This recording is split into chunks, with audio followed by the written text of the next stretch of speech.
Buenas noches, amigos. Desde luego que la actualidad tiene un sinfín de tentáculos. Están pasando muchísimas cosas. Los que hablaban de la clave del 11, no se equivocaban. A nivel sociológico, a nivel económico, a nivel político, todo está muy removido. Tanto que nosotros, ¿sabéis lo que hemos decidido? Casi guarecernos en nuestro pequeño cubil clásico. ¿Qué quiere decir esto? Pues quiere decir que hemos elegido un mundo que casi por fortuna se aparta de lo cotidiano. Un mundo que es eterno. Un mundo que nos habla de misterios genuinos, antiguos, o algunas cosas como las que vamos a contar hoy nunca son antiguas, sino siempre presentes.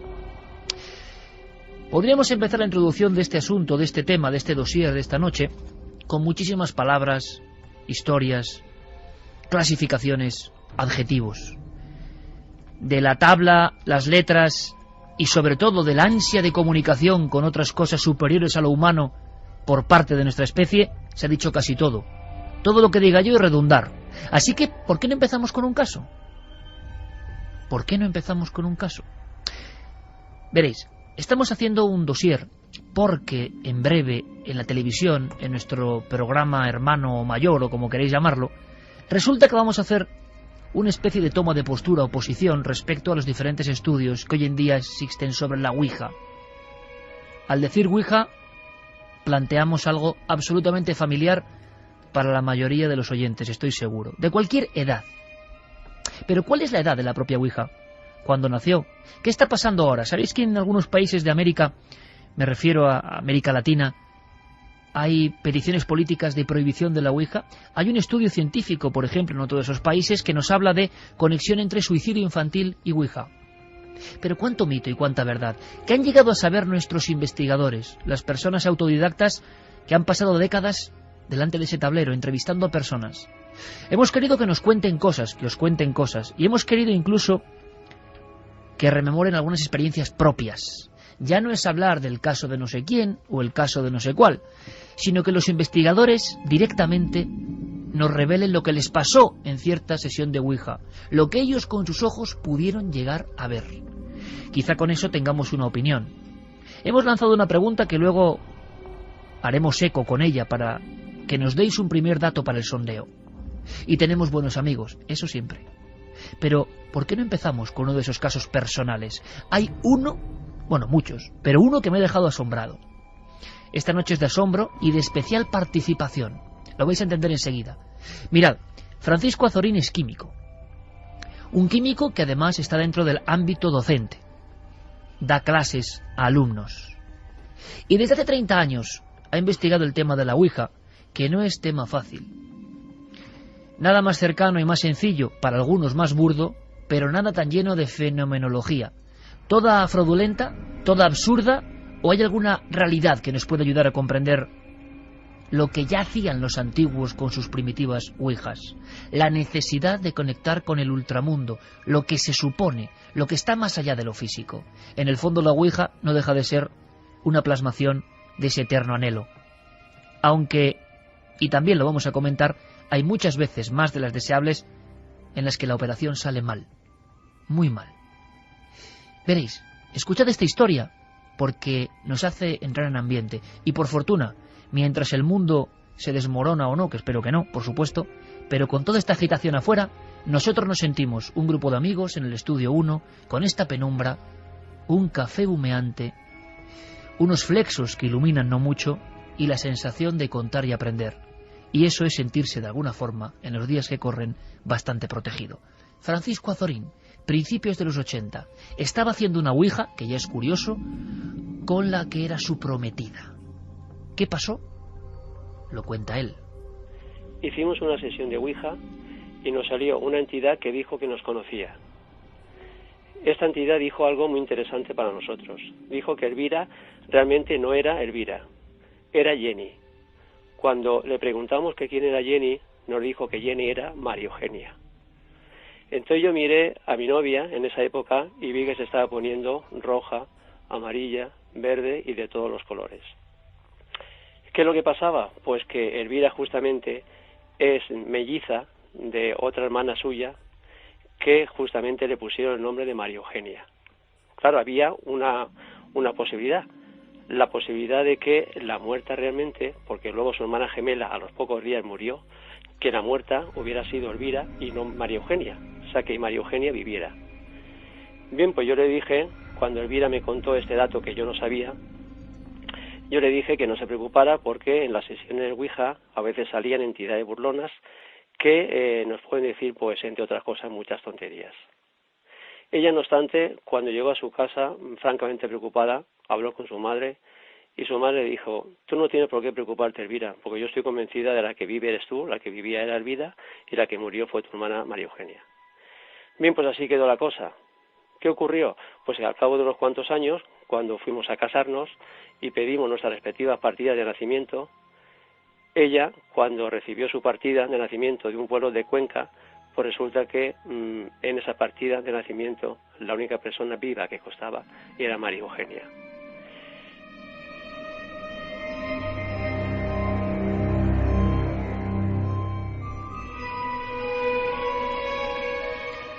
Santiago Vázquez, amigo, a veces la Ouija tiene estas sorpresas. Buenas noches, Iker, encantado de estar aquí. La Ouija nos sorprende una y otra vez, y lo que es más importante, que nos damos cuenta que hay una casuística enorme, abundantísima, y como acabamos de escuchar, muy muy interesante, que denota una inteligencia por parte de quien se comunica en esa sesión de Ouija.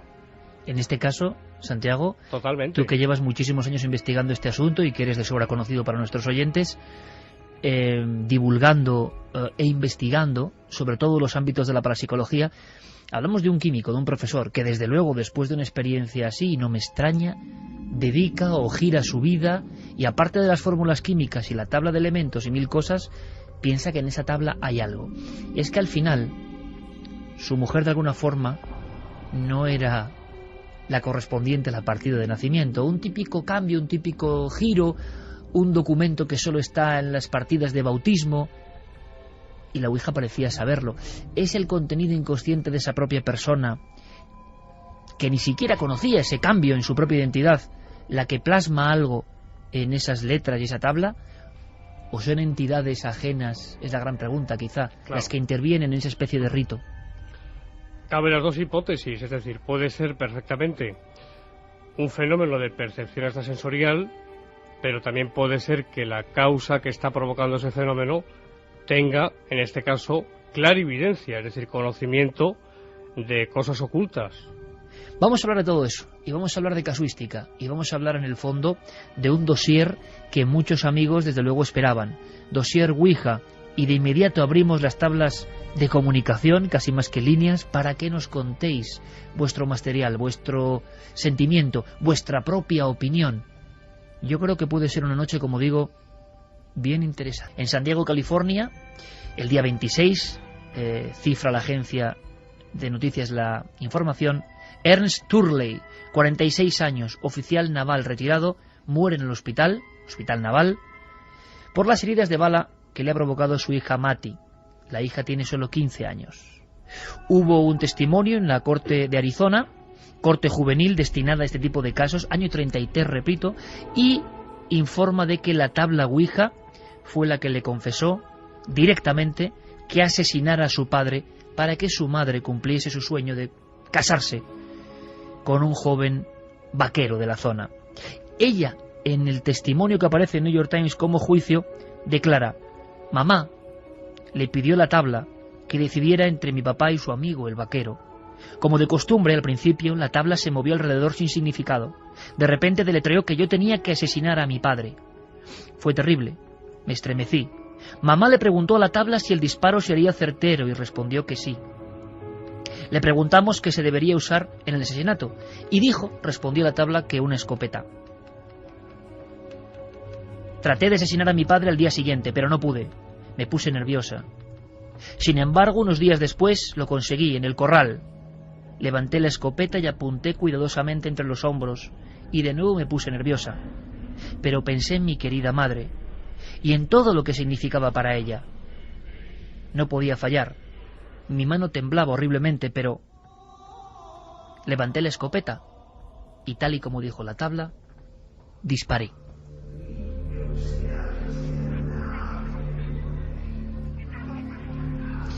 Desde luego que si la Ouija es peligrosa o no será motivo de datos. Datos importantes, los vuestros. Carmen, buenas noches. Buenas madrugadas, Iker. Has investigado mucho en los orígenes reales, entre tanto mito y tanta ficción y tanta realidad y tanta constancia de la tabla Ouija. Pero hemos lanzado una pregunta que creo que es clave y hemos hecho hasta, si me permitís, una pequeña porra o apuesta múltiple en el equipo. Una pregunta clave, fundamental hoy en día. Una pregunta a la que ya pueden responder nuestros oyentes en ikerjimenez.com. El debate de la semana en Milenio 3. ¿Has practicado la Ouija? Creo que muchos de los que estamos aquí hemos perdido, porque creemos que casi todos en la adolescencia hemos practicado la Ouija, ¿verdad? Pues no, el 67,5%, frente a un sí que ha votado el 32,5%. Santiago Camacho, ¿te sorprende? Sí y no, me sorprende porque pensaba que iba a salir el resultado más o menos al contrario. Pero luego pensando... Yo como poco, la verdad. Pero luego pensando que tampoco es que seamos una muestra específicamente representativa de lo que es la sociedad, pues a lo mejor entre la gente, entre comillas, más normal, no sea tan común el haber hecho la Ouija a ciertas edades. Pues me extraña mucho, Santiago, porque si sabemos algo, al otro Santiago se lo digo, es que hoy en día, en España, luego aprenderemos, en épocas de crisis se incrementa el número de practicantes de la Ouija, de sesiones, de búsqueda de respuestas, de angustias personales.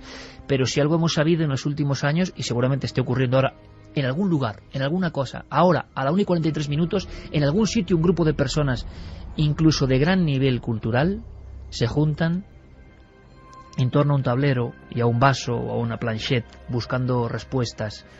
Científicos y personas con la mente bien amueblada y nada dados al misticismo, que sin embargo sí que practican esto. Cierto, esto es algo desconocido, pero hay que decirlo, y llevas toda la razón. Es decir, que las prácticas espiritistas, si nos remontamos atrás en el tiempo, han estado integradas por grandes y eminentes hombres de ciencia. Esto es cierto. Y también es cierto que actualmente ocurre, yo conozco casos, tú conoces casos, conocemos casos de personas muy cultas, muy preparadas, muy versadas, que practican de vez en cuando este mal llamado juego de la Ouija, porque tenemos ansias de saber. Es decir, yo creo, Iker, que eso es inherente en el ser humano. Es decir, las ganas de conocer lo que puede haber, como hipótesis, claro está, lo que puede haber después de la muerte, qué nos espera, qué hay ahí, sinceramente apasiona y despierta este interés. Pero claro, tenemos la otra cara de la moneda, y la otra cara de la moneda, como sabemos, es que entraña sus peligros y no son pocos. Además, con la Ouija hay una cosa que con respecto a otro tipo de fenómenos, otro tipo de prácticas, no podemos saber, y con la Ouija sí. Podemos saber cuánta gente la practica y podemos saber cómo se incrementa o cómo desciende su práctica. Porque al ser un juego, un tablero, que es marca registrada de una determinada firma juguetera, cuyas ventas están perfectamente cuantificadas, sabemos, por ejemplo, que ahora mismo, sobre todo desde el 2001 a esta parte en Estados Unidos, estamos viviendo una de las épocas doradas de la Ouija en ese país. Épocas que coinciden siempre con los momentos en los que hay, sobre todo, una guerra. Las guerras en Estados Unidos, todas, la primera, la segunda, la guerra del Golfo, Vietnam y ahora las guerras de Afganistán e Irak, han disparado porcentualmente de una manera muy significativa las ventas de este tablero. O periodos de crisis económicas, los cracks, también en los cracks económicos las ventas de Ouija se dispararon precisamente para preguntar qué se tenía que hacer, dónde se tenía que invertir y dónde no. Pues teniendo esto claro, primero, por supuesto, vías de contacto para que nuestros amigos nos envíen su casuística, si es posible su propia casuística, su experiencia personal, agradable o desagradable con este tablero. Pues abiertas las líneas de contacto, milenio3 con número, @cadenaser.com, www.cadenaser.com, para que nos dejen los mensajes segundo a segundo. Y también tenemos la nave del misterio, tanto en Facebook como en Twitter. CERS es la película que sorteamos esta noche, 3 DVDs, Iker, de un sacerdote que parece que también investiga estos mundos ocultos. Muy bien, pues hacemos una cosa más, 1:46 con Noel Calero en los mandos de la nave de los misterios sonoros, con Carlos Largo, que luego nos va a traer un par de casos para quedarnos mudos de verdad, con otro profesor en la provincia de Sevilla. Qué importante y qué símil, ¿no?, con Francisco Azorín, otro profesor, José Luis Hermida, que trabaja con los jóvenes, que recibe sus casos, que está al cabo de la calle lo que está pasando ahora mismo, y algunos son dignos de una película por desgracia de terror. Nos lo va a contar en unos minutos. Vamos a hacer una cosa importante. Buscamos experiencias personales, experiencias que a los propios investigadores, a pesar de su coraza, les dejaron pensativos. Y esas experiencias hicieron que dedicaran años de su vida a investigar. Quizá luego tienes que contarnos cosas tuyas, Santiago. Y ahora enseguida vamos, si es posible, hagamos una especie de teletipo, de recuerdo, para tener todos los datos de qué demonios, para algunos, o ángeles, no lo sé, es esto. ¿Cuándo surge de verdad esto? Porque se ha dicho mucho y a veces mucho equivocado. Experiencias como cuáles. Bueno, Clara Tahoces, nuestra compañera grafóloga, psicografóloga y redactora de Más Allá, una muchacha siempre, lleva muchísimos años interesada en estos temas, pero ¿cuál fue el chispazo, el momento en que ella dijo, uy, aquí hay algo? Pues fue hace muchos años, como ocurre muchas veces en tiempo de instituto, y nos lo contaba así. Yo misma he participado en algunas sesiones de Ouija, y en una de ellas sí que puedo comentar que, nos reuníamos un grupo de personas, esto habló hace mucho tiempo, cuando yo estaba en el colegio, y casi todas las semanas practicábamos la Ouija. En el mismo colegio, en las instalaciones que había, que era como una especie de aula donde se practicaba la química, ¿no?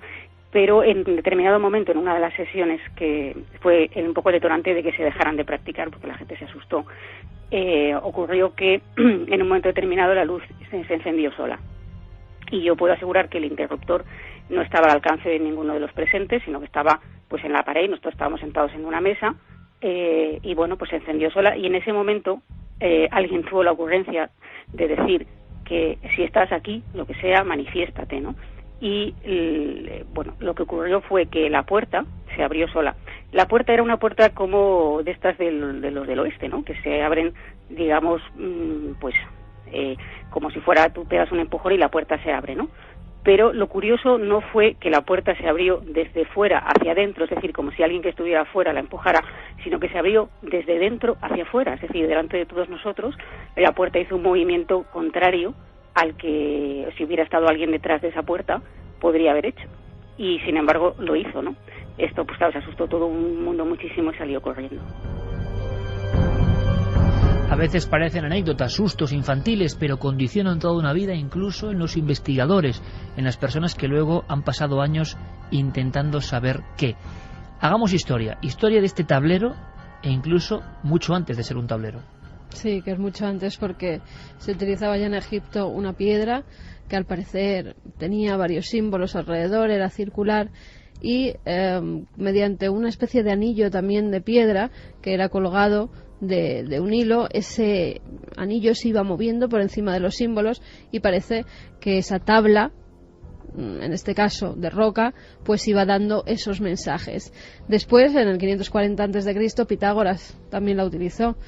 Decían que era una muy grande. Se ponía en el suelo los diferentes símbolos, y esa especie de tabla con ruedas, así la describen en algunos textos, acudía hacia esos símbolos, y Pitágoras los interpretaba como mensajes del futuro, incluso diciendo quién serían los próximos gobernantes.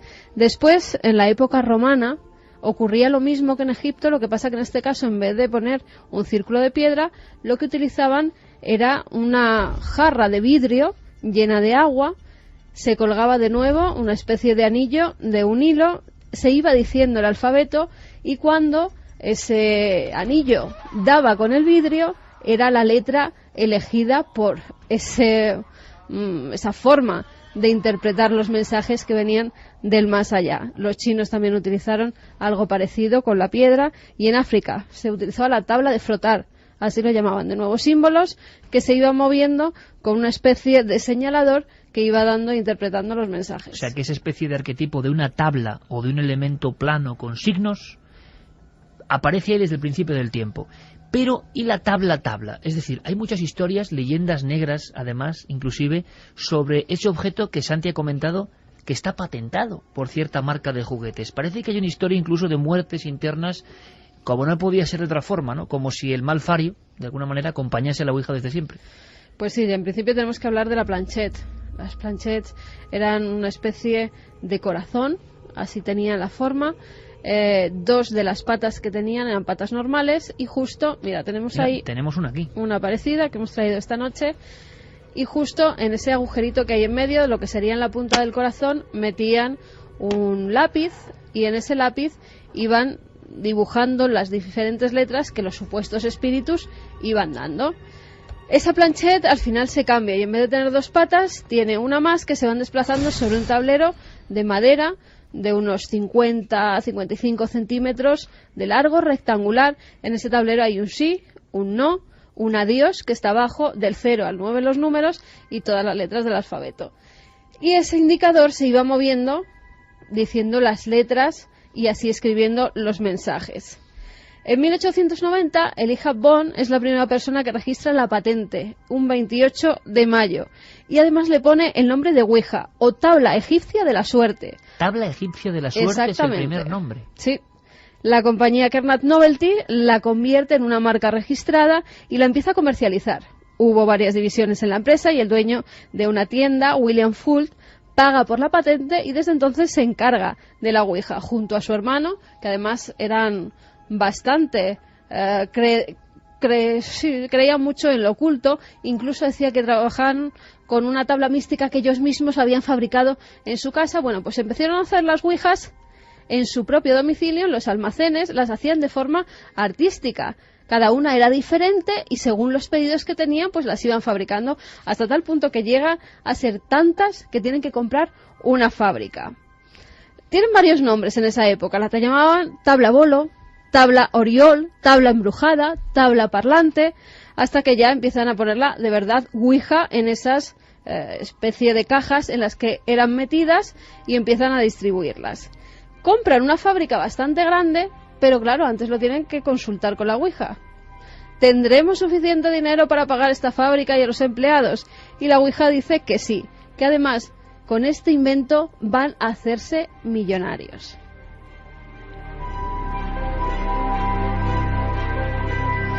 Así durante 20 años, cada vez es mayor el negocio y William Fult decide ampliarlo. William se vuelve muy rico, tiene problemas incluso con su hermano, llegan a juicio Iker porque querían quedarse todos con la empresa. Uno dice que es él el que la compró, el hermano dice que él había invertido muchísimo dinero y hay como una especie de maldición entre medias, aparte del juicio de los 2 hermanos, una familia que se enfrenta, que se rompe. William Fult un día está ayudando a uno de sus operarios a colocar una viga del techo y cae desde el 3er piso de la fábrica donde se estaban fabricando las ouijas. O sea, el fundador se mata en la fábrica donde se realizan las primeras ouijas industriales. Exactamente. Y de ahí pasa la famosa firma que contaba Santiago Camacho, que la distribuye por todo el mundo con números y ventas escalofriantes, nunca mejor dicho. Pues sí. Fíjate, William Fult muere en 1927 y pocos años después se hacen cargo sus hijos y pocos años después es cuando Parker la compra y entonces ya la convierte en un verdadero juego que se distribuye a nivel mundial y llega a vender más que el Monopoly. Vende 2,3 millones de ouijas en el primer año, o sea, no se lo creían. Y todo ello también precisamente por lo que decía Santi de las guerras. La gente empezó a consultar durante la guerra con sus familiares que habían muerto en el frente. Es entonces cuando la Ouija se convierte en un juego, entre comillas, porque llegan hasta los tribunales superiores en Estados Unidos, Iker, porque no se sabía si era tratada como un juego o si se podía tratar como un elemento espiritista. Si era un juego tenían que pagar impuestos. Y el tribunal decide que sí, que se tiene que considerar un juego y se puede distribuir como tal. Un juego peligroso, al parecer, que vendió, ahí está el dato, creo que es absolutamente significativo y comprensible para todos, vendió más que el Monopoly. Has llegado a pasar, tenemos un dossier extenso y con lleno de datos, de informaciones. Santiago, en lo personal, ¿a ti también te ha llegado a pasar algún tipo de experiencia para darte cuenta de la importancia de este juego, entre comillas? Sí. Yo practiqué mucho, Iker, hace muchos años ya. Hablamos de hace aproximadamente 22 años, 21 años. Y recuerdo una sesión que se me quedó marcada y grabada. Éramos 6 personas en torno a una mesa redonda. Había un maestro de ceremonias, mayor que nosotros. El máster se movía a una velocidad vertiginosa en círculo. Y él fue diciendo a cada uno, quita la mano. Al otro, quita el dedo. Al tercero, quita el dedo. Me quedé yo solo, con mi dedo índice posado sobre ese máster. Y cuando él me dijo, quítalo tú también, ante mi asombro, Iker, aquel máster seguía girando solo.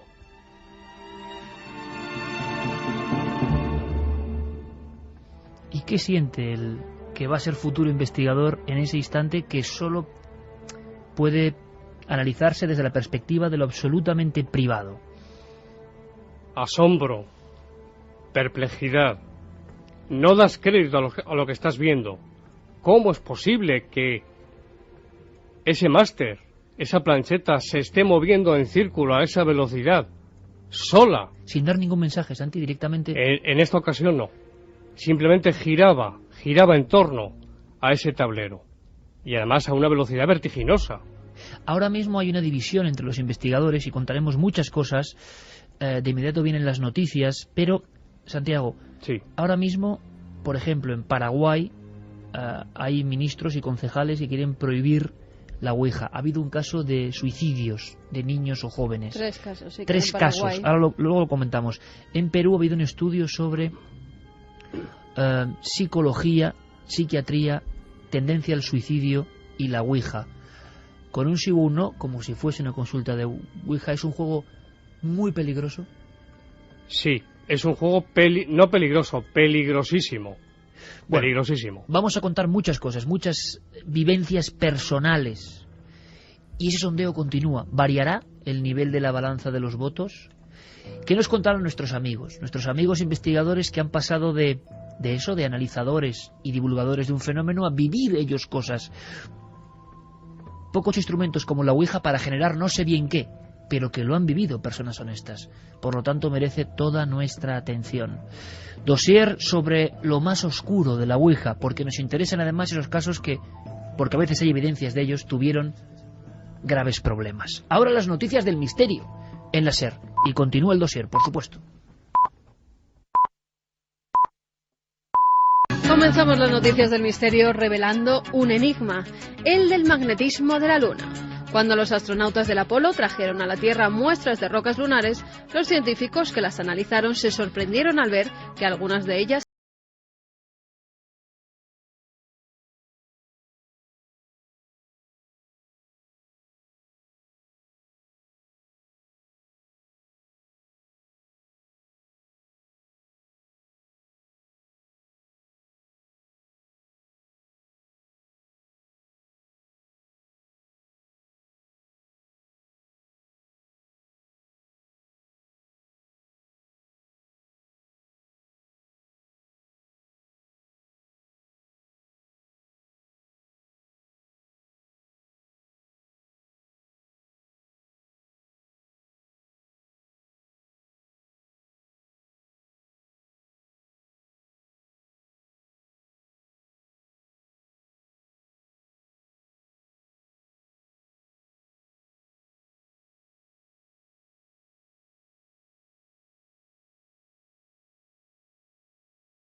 Y en Alburquerque hay verdadero pánico por unos ataques de aves gigantes que se llevan produciendo desde hace varios meses. Los vecinos creen que se trata de búhos gigantes que han atacado tanto a perros como a personas.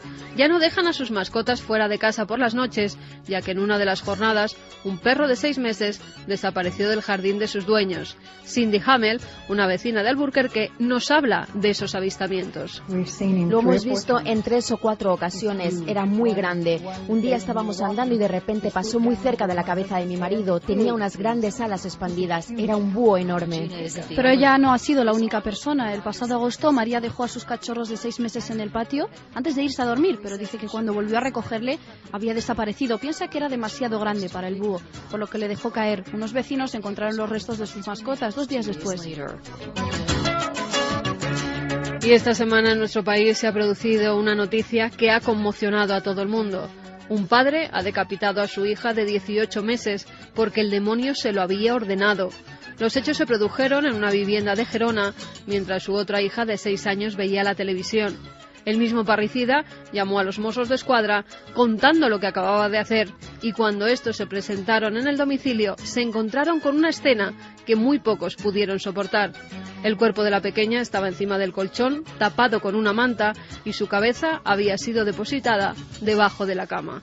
Nuestra compañera Karma Martínez, de la cadena SER de Gerona, nos habla de este terrible suceso. Y lo del demonio, lo del diablo, él mismo lo contó cuando llamó al teléfono de emergencias para explicar lo que había pasado, y incluso cuando llegó la policía, y él les abrió la puerta de la casa, y en ese momento les dijo que el diablo estaba dentro, y les acompañó hasta la habitación donde estaba el cadáver de la niña decapitada.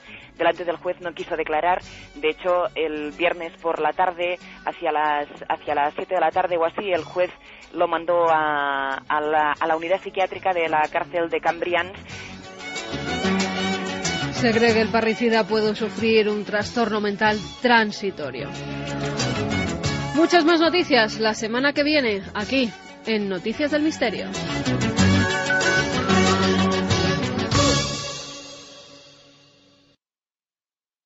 Oye, ¿de dónde has sacado esto?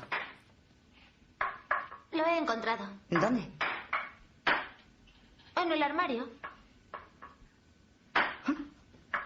¿Has estado jugando con él? Sí. ¿Cómo se juega? Te enseñaré.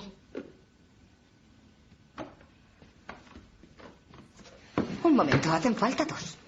¿Qué va? Yo siempre juego sola. ¿Oh, sí? Pues ahora jugaremos las 2. Tú no quieres que juegue contigo, ¿eh? No, yo sí. Pero el capitán Howdy no. ¿El capitán qué? El capitán Howdy. ¿Quién es el capitán Howdy? Yo hago las preguntas y él me da las respuestas.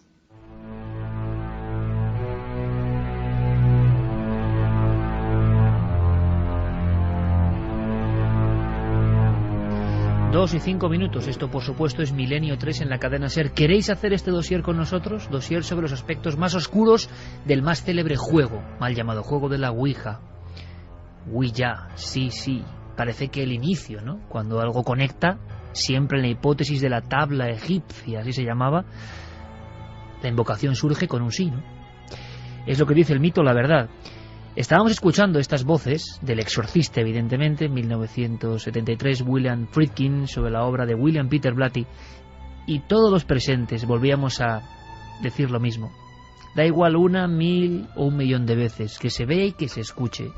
Obra maestra. Qué difícil es dar tanto miedo con tanta sencillez. El capitán Howdy. Yo pregunto, y él responde. Y es que a veces como un inocente juego, pero un juego que luego atrapa, un juego que no te deja salir, según dicen muchos psiquiatras.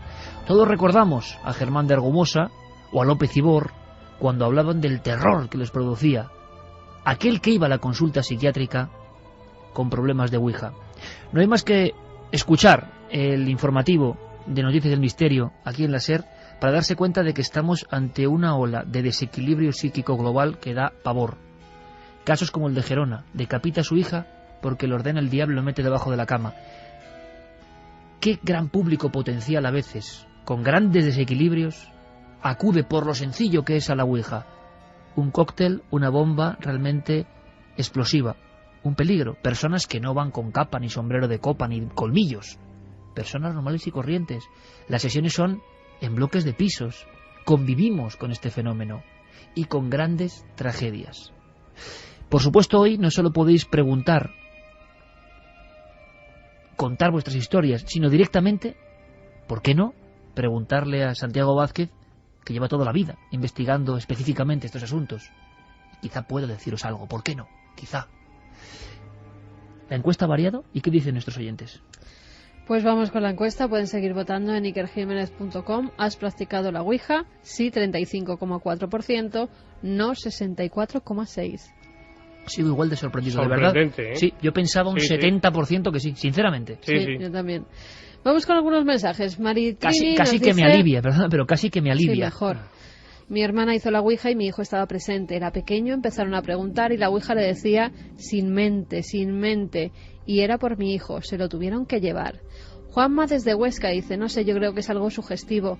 Para mí es algo que no tiene mayor relevancia. Todo depende de cada uno, aunque pienso que todos los casos que han ocurrido son ciertos, pero como digo, son sugestión. A mí, yo en este caso sí que digo, añado simplemente a la sagrada opinión del oyente que relevancia importante cuando ha habido tanta muerte, tantas historias hiladas del principio del tiempo en torno a esta comunicación, ¿no?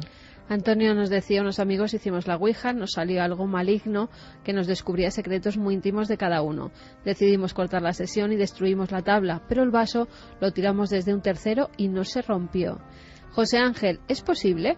Unos amigos haciendo una sesión de Ouija, apareció el arcángel San Gabriel poniéndoles en sobreaviso de la presencia inminente del guardián de los 666 ejércitos del infierno. Ahora le preguntaremos a Santiago porque hay un arquetipo que siempre aparece constantemente. No en vano por eso el corte era el exorcista. ¿Por qué esa constante de Satán, el diablo, Lucifer? ¿Por qué? Es un miedo que tenemos dentro y se refleja ahí. ¿Por qué? Ahora lo comentamos. Antonio López desde Granada dice que es psicólogo de profesión, que no cree en la Ouija ni en el más allá, que jamás ha hecho el juego de la Ouija, que no le tiene ningún miedo, pero que no lo practicaré jamás, por lo que sí que le tengo respeto a la Ouija y sin mucho miedo a nuestra mente. Pongo un ejemplo, una colega mía que se dedica a adicciones no tóxicas tiene ahora mismo en terapia a un padre de familia ejemplar. Jamás ha ido a un bingo, jamás ha gastado dinero en lotería, jamás ha dejado de atender a su familia, hasta que hace un par de años un amigo le regaló un cupón de la ONCE y le tocaron 30.000 euros. A partir de ahí, en vez de ir su vida mejor, ha sido un infierno. Empezó a comprar lotería de forma compulsiva, llegó a gastarse más de 5.000 euros en la lotería de Navidad del año pasado, su mujer le ha encontrado boletos de quinielas por más de 1.000 euros, está metido en todas las webs de apuestas por internet, hasta el punto que los 30.000 euros que le tocaron en el sorteo han desaparecido y están teniendo problemas de dinero para pagar ahora su hipoteca. Mi pregunta es, ¿qué pasa si en una mente inmadura que se pone a jugar a la Ouija casualmente se cumplen sus predicciones?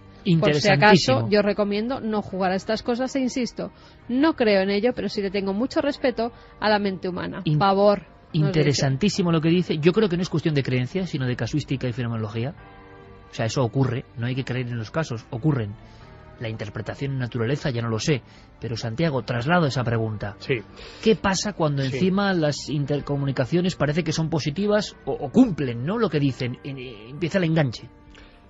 La causa busca nuestra perdición en un porcentaje muy alto. ¿Has dicho nuestra perdición? Sí. Y no solamente perdición, busca en muchísimos casos, alto porcentaje, busca nuestra muerte. No estoy exagerando, ¿eh? Pero es curioso, Santiago, yo te conozco hace muchos años, tú lo sabes. Sí. Hace muchos años. Y tú has tenido una... Pero nos pasa a todos en nuestro ámbito. Santi se habrá vuelto más o menos conspiranoico. Yo me he vuelto más o menos amante de lo sagrado, en este caso más.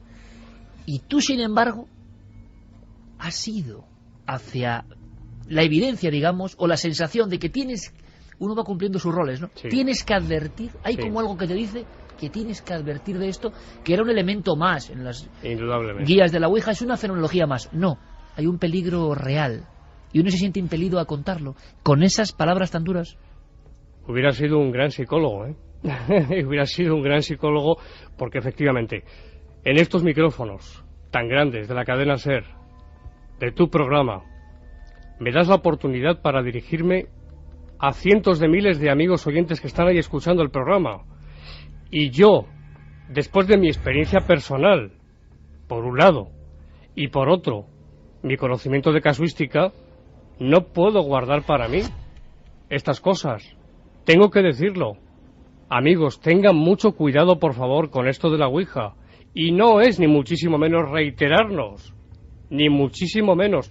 Es que decía, no solamente busca la causa paranormal que actúa en la Ouija en nuestra perdición, es que busca nuestra muerte, busca que nos quitemos de en medio, busca el suicidio. Aquí tenemos casos que si tenemos tiempo contaremos.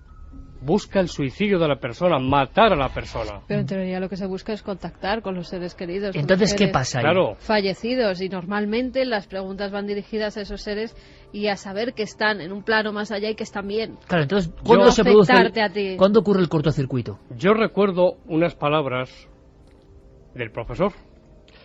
Y él decía, y yo comparto esta hipótesis, que aquellos seres, teológicamente hablando, aquellos seres que están ya en la mano de Dios, no pueden volver. Es decir, sabemos que en la Ouija hay suplantación de identidad. Esto ocurre. Alguien que se hace pasar por alguien. Exactamente. Es decir, es que hay casos, aquí tengo bastantes casos, de sesiones de espiritismo, sesiones de Ouija, donde se manifiesta supuestamente el marido fallecido, la esposa fallecida, el abuelo fallecido.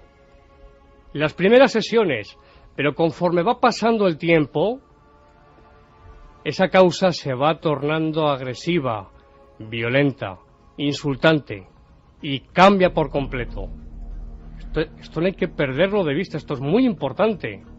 Es decir, la causa, a priori, desde el principio, no se va a mostrar hostil. Lo que intenta es atrapar, esto es psicología del fenómeno, sencillamente. Intenta atrapar al sujeto. Un engañador. Exactamente. Incluso dando detalles auténticos, ciertos, fehacientes de la vida de esas personas. Porque tienen clarividencia, tienen conocimiento del futuro, por otra parte. Vamos a ver, hay una cosa muy clara. Esta es la experiencia personal de Santiago Vázquez. Puede ser compartida o no, Sí, clarísimamente. En mi opinión, claro. Clarísimamente. Claro. Es más, seguro que esto genera un debate, que es lo que a mí me importa, ahí al otro lado. Pero es la experiencia de alguien, lo digo, que lleva muchos años investigando. A mí, como periodista, me interesa saber por qué Santiago ha radicalizado su postura. ¿Se ha dado cuenta de qué? Pues de casos que ahora nos va a contar. Pero fíjate que incluso aquellos que se acercan desde una perspectiva más racionalista o más materialista al fenómeno, también inciden en esa advertencia en contra. Porque si simplemente uno cree que a ese vaso, que esa plancha, se mueve por impulsos inconscientes de los operadores, de las personas que están colocando sus manos o sus dedos sobre ella, eso lo que abre es una puerta a zonas del inconsciente que normalmente están cerradas. Si no recordamos muchas veces nuestros sueños, si no recordamos muchas cosas que suceden en ese mundo oculto del que no somos conscientes pero que forma parte de nuestra psique, es porque no conviene. Por eso es inconsciente, que no conviene que aflore a esa superficie. Qué interesante es eso, Santiago, acabas de decir. Abrir esa puerta a ese baúl secreto, a ese sótano escondido donde nuestras pesadillas, nuestros miedos, nuestros traumas, nuestros complejos viven y que son el caldo de cultivo, el campo en el que aran los psicoanalistas, los psicólogos, los psiquiatras. De repente dejarlo libre a través de una herramienta como puede ser esa, ya visto simplemente desde ese punto racionalista, también es muy peligroso. Fíjate, Santiago Camacho, que no es casualidad. Yo, por ejemplo, hoy he sabido, y bien lo puedo decir, Carmen, hoy he sabido y he aprendido yo, que siempre intento aprender cosas, que cuando aún no hemos nacido, fijaos lo que os voy a decir, ¿eh? Claro, son cosas que saben los especialistas, pero que se pierden. Existe, en mi opinión, repito, una absoluta, mi buen amigo Santiago Camacho sabe lo que le voy a decir, porque hemos hablado hace poco de eso, nos hemos escrito, desacralización o desespiritualización de todo, eso ya lo sabemos hace mucho tiempo. E incluso de materialización, cosificación y ordenación lógica, racionalista de muchas cosas que viven con nosotros. Por ejemplo, los sueños. Cuando hablas con especialistas en sueños, al final nadie sabe nada. Todos han leído determinado manual, siempre, por supuesto, brujuleado por las creencias religiosas o no, más o menos paranormales o no, de quien haya escrito eso, y al final lo que sabemos es que cada noche, en esa especie de muerte aparente extraña que es el sueño, conectamos con cosas que, como dice Santiago Camacho, a veces parece que es mejor no remover. Pero es que hoy he aprendido, hoy y no otro día hoy, que a las 33 semanas exactas, qué curioso, a las 33 semanas se producen en el feto humano movimientos REM. El feto sueña. Qué interesante. Y dice el especialista, ¿con qué sueña un feto si no tiene ningún tipo de vivencia? Es una gran pregunta. ¿Con qué sueña el feto que no ha vivido más que la placidez de esa especie de caverna? ¿Qué está pasando en esa mirada del feto humano que está girando los ojos como si hubiera amigos, y quizá me estoy metiendo en una piscina muy grande, como si hubiese una especie de programación que da tanto miedo, o es una puerta abierta a una dimensión tan insondable que, hombre, por supuesto, en los días que corren más vale ordenar, no preocuparse, clasificar de alguna forma, y en el fondo lo que sabemos hoy, que no sabemos nada, dormimos cada noche, dormimos y soñamos desde antes de nacer, no sé con qué, pero mejor olvidarlo todo. ¿Y si la Ouija u otros fenómenos nos reconectan con esa otra vida mágica que todos quieren que desterremos, nos separemos de ella? Quizá porque es peligrosa para el propio ser humano, no lo sé, pero ahí está la posibilidad. Precisamente estos mismos días, quizá no sea casual, en Paraguay salta el escándalo de suicidios por la Ouija, ¿no? Como si alguien, ¡pum!, abriese esa puerta, que debe estar en algún lugar. Sí, hasta tal punto, Iker, que Hugo Ramírez, que es un concejal y es el presidente de la Junta Municipal de Asunción, ha pedido por escrito que se prohíba la venta de la Ouija, porque un suicidio de un chico de 17 años se ahorcó, lo encontró su abuela en su habitación, ahorcado de una cuerda y con extraños mensajes que al parecer le había dado el tablero. Unos meses antes, otros 2 suicidios, también de jóvenes que habían tenido que ver con el tablero Ouija. Ahora se ha pedido eso, que no se venda este juego, sobre todo a personas que no son adultas, a jóvenes que no son mayores de edad. Y en Perú un estudio psiquiátrico y psicológico sobre la conexión suicidio-Ouija. Horacio Vargas Murga, que es médico psiquiatra, director del área de niños y adolescentes del Instituto Nacional de Salud Mental, ha pedido que se tenga mucho cuidado, que vigilen a los jóvenes, a los adolescentes, porque les están llegando muchos casos de cuadros clínicos con trastornos psicóticos, depresivos, ansiosos y con otras perturbaciones mentales, y en la mayoría de ellos, pues los adolescentes, los chicos, las chicas, dicen que por en medio ha estado el mal llamado juego de la Ouija, que lo han practicado en varias ocasiones, tanto a nivel normal como a nivel informático. Que ahora comentaremos, Santiago nos va a comentar lo que está pasando ahora en Internet, ahora mismo en Facebook, con un experimento de Ouija, dicen el mayor del mundo. Todo tipo de historias, también envueltas de mitos, porque claro, lo que pasa a nivel tecnológico, vaya usted a creérselo o no. Es decir, juegos, invocaciones y un sinfín de historias que luego nos contará Santi. Lo que no es juego, y crees que cada vez más gente lo está practicando a través de Internet, este juego de la Ouija, que ya ha habido casos incluso en locutorios en los que los jóvenes han caído en estados histéricos, se los ha tenido que llevar de allí y han visto que en la pantalla estaban practicando el juego de la Ouija. Vayamos con casuística, y Santiago Vázquez, que hace una gran labor y que a través de su programa Más allá de la realidad, de una forma muy personal, hay que decirlo, de una forma muy personal, y todo lo que es personal pues es lo que tiene de fantástico, puede gustar más o menos, pero es personal, y gracias, con esa vinculación a advertencia. ¿Por qué? Porque ha habido casos que casi te han herido, ¿no?, y los has conocido. Vamos a hacer una cosa, escuchamos brevísimamente a Sol Blanco Soler, conocido de todos nosotros, Grupo EPTA, porque nos abre la puerta precisamente ese tipo de casos. Cuando la cosa empieza a ir mal. Mal porque es nuestra mente quien nos autoagrede y nos conduce hacia una ventana o hacia una muerte. ¿Cómo hace la Ouija para, como ha afirmado Santiago Vázquez, que es una palabra muy dura, y habrá gente que esté de acuerdo y que no, para intentar nuestra muerte? ¿Cómo es posible eso? Bueno, escuchamos. Yo viví junto con el padre Pilón en los comienzos de nuestra asociación, podríamos decirlo así, de un grupo de chicos y chicas de un instituto que acudieron allí a los jesuitas y que verdaderamente estaban tan chocados, tan influenciados, tan dramáticamente afectados por una Ouija que habían hecho en el instituto, que presentaban unas patologías muy considerables. Incluso nosotros vimos en los brazos unas dermografías, es decir, como si les hubieran hecho arañazos o lesiones. Ellos mismos decían que les había salido Satán en la Ouija estaban muy afectados. Incluso López Ibor decía siempre que su consulta estaba llena de personas que inadecuadamente habían hecho una Ouija. Por lo tanto, yo es un instrumento que no lo recomiendo y que, bueno, se mueve el vaso, no se sabe exactamente si se mueve por la influencia de los inconscientes de las personas presentes, o también los espiritistas aseguran a pies juntillas que la Ouija siempre la mueven los espíritus.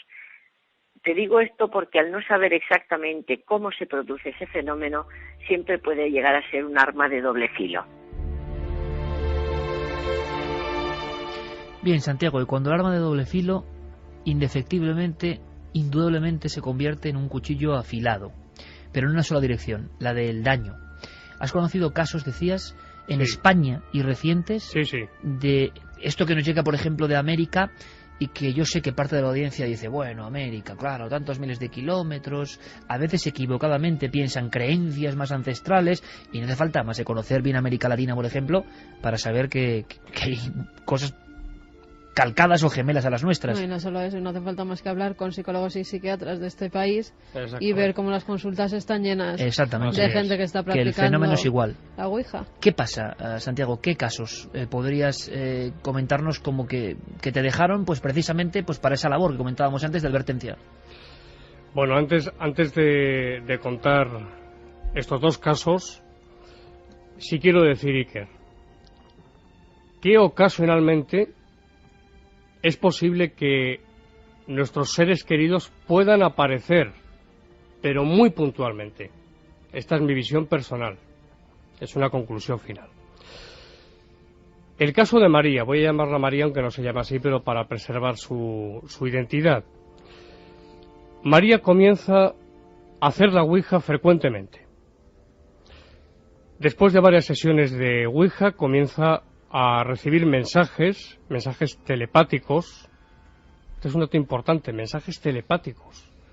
Ella me decía, acudían en mi mente, contenidos mentales, órdenes. Pues bien, mensajes telepáticos de alguien que la cita en la Ouija, que le dice que haga la Ouija. María empieza a contactar diariamente, con una entidad que en principio dice haber muerto. Era un hombre. Tiempo después empiezan las amenazas. Si no acudía diariamente a hacerla, le decía acabaría con ella, y es cuando le dice que está hablando con Satanás. Yo decía antes que la causa al principio se muestra amable y luego se torna muy negativa y muy agresiva. María estuvo cerca de 10 años haciendo la Ouija casi diariamente. 10 años. Pasado un tiempo de empezar con el maldito juego, enfermó. Le fue diagnosticada una esquizofrenia paranoide y tuvo varios intentos serios de suicidio, de los que afortunadamente se salvó de la muerte. La gran pregunta, Santiago, que todo el mundo está haciendo es, ¿la esquizofrenia previa al juego o el juego desencadena tal cortocircuito mental que lo provoca? Yo creo más bien que, si bien es posible, no lo descarto, que pueda estar en potencia, pero yo creo más bien que es la Ouija, la causa paranormal, quien desencadena este trastorno. Y termino. Empezó a ser atormentada por diversas voces, a tener horribles pesadillas, a no poder dormir. Y aquí viene la segunda parte y lo más gordo. Empieza a blasfemar, a experimentar una profunda aversión hacia todo lo que sea sagrado. En mi opinión, es altamente probable que nos encontremos ante un verdadero caso de posesión diabólica. Y lo digo por los síntomas que he observado. Ella me decía, Santiago, me decía textualmente, por favor, líbrame de los demonios, me decía ella. Yo he querido ayudarla, pero es imposible. Está tan arraigado en ella lo que esté actuando, lo que sea, siempre, ya sabes que no podemos salir de las hipótesis, en fin, pero lo que está actuando ahí no le permite salir. Su vida es un auténtico infierno y era una chica normal. Además es muy guapa, es una chica guapísima, pero se da también la transfiguración. Hablando con ella a veces se le transfigura el rostro. Es un caso realmente tremendo, tremendo. En fin, podría añadir muchos más datos, pero creo que este ejemplo... Es un ejemplo, digamos, de otros muchos casos que ocurren, que pasan. Vamos a hacer una cosa. Sí, Voy a pedirle a Carlos Algo, nuestro compañero, que entre raudo y veloz. Él ha podido hablar en estos minutos, además, precisamente mientras elaborábamos el programa, paralelamente con otro profesor de instituto, José Luis Hermida. Carlos prácticamente me ha apuntado a vuela pluma los casos. Yo me he quedado bastante impactado, porque son casos recientes, casos donde se llega, y me da igual que el origen lo pongan en las oscuridades y neblinas de la mente humana, que en una causa exógena, si el resultado es ese. ¿Qué más da que el demonio está dentro de nosotros que fuera? El demonio, lo maligno, pero desde luego transforma la vida de las personas, domina a las personas. Y yo recuerdo, y Carmen recuerda, y por supuesto tú, Santiago, recuerdas algunos casos que Germán de Argomós, uno de los pioneros, ¿no?, en la divulgación de esto, nos contaba más de una vez, de ese, por ejemplo, industrial exitoso, pero que todas las noches practicaba la Ouija, consultando, pues con este mismo sonido ciertamente clásico. Sí, mira, este es el sonido de la Ouija, ¿no? Ese es el sonido, sí. Un clásico. Bueno, pues noche tras noche atrapado, dominado por esto, decisiones empresariales de a quién hay que despedir o qué operación hay que hacer a través de la Ouija. Es decir, cuando una cosa tan inocente, entre comillas, como una tabla, un vaso, te ha dominado. Y nos contaba muchos casos de ese tipo. Investigadores de la Ouija que acaban completamente enganchados y que no salen de casa Cierto. sin preguntar a la Ouija lo que va a pasar ese día, lo que van a hacer, e incluso cuestiones familiares. Mira, a mí me viene a la mente ahora mismo, rapidísimo, porque ahora el tiempo es para Carlos y estos casos que de verdad impresionan mucho. En este dossier, hoy vamos a dedicar gran parte del programa evidentemente al dossier, y tenemos preparado una cosa muy bonita, quizá luego para descomprimir, ¿no?, que hemos llamado Visado para el Futuro. Es una nueva sección de Santiago Camacho. Yo creo que os va a gustar mucho, está hecha con mucho cariño y con una visión, ¿no?, panorámica hacia el más allá en el aspecto lineal del tiempo. Pero fijaos, aunque será motivo de otro debate si queréis aquí, hace no mucho tiempo nos dejó Sinesio Darnell, ¿verdad? Así es. Este verano. Yo cuando hablaba con Sinesio tenía la sensación de que había un momento... Sinesio Darnell, investigador, sí, sobre todo en psicofonías. Exactamente, y químico y científico. Y es curioso también integrado en el mundo de lo académico y dando clases a alumnos. Sinesio Darnell empieza la investigación, como tantos otros, de lo extraño, sobre todo estas cuestiones de contacto, vamos a llamarlo así, de transcomunicación o como queréis llamarlo, con una lejanía del fenómeno.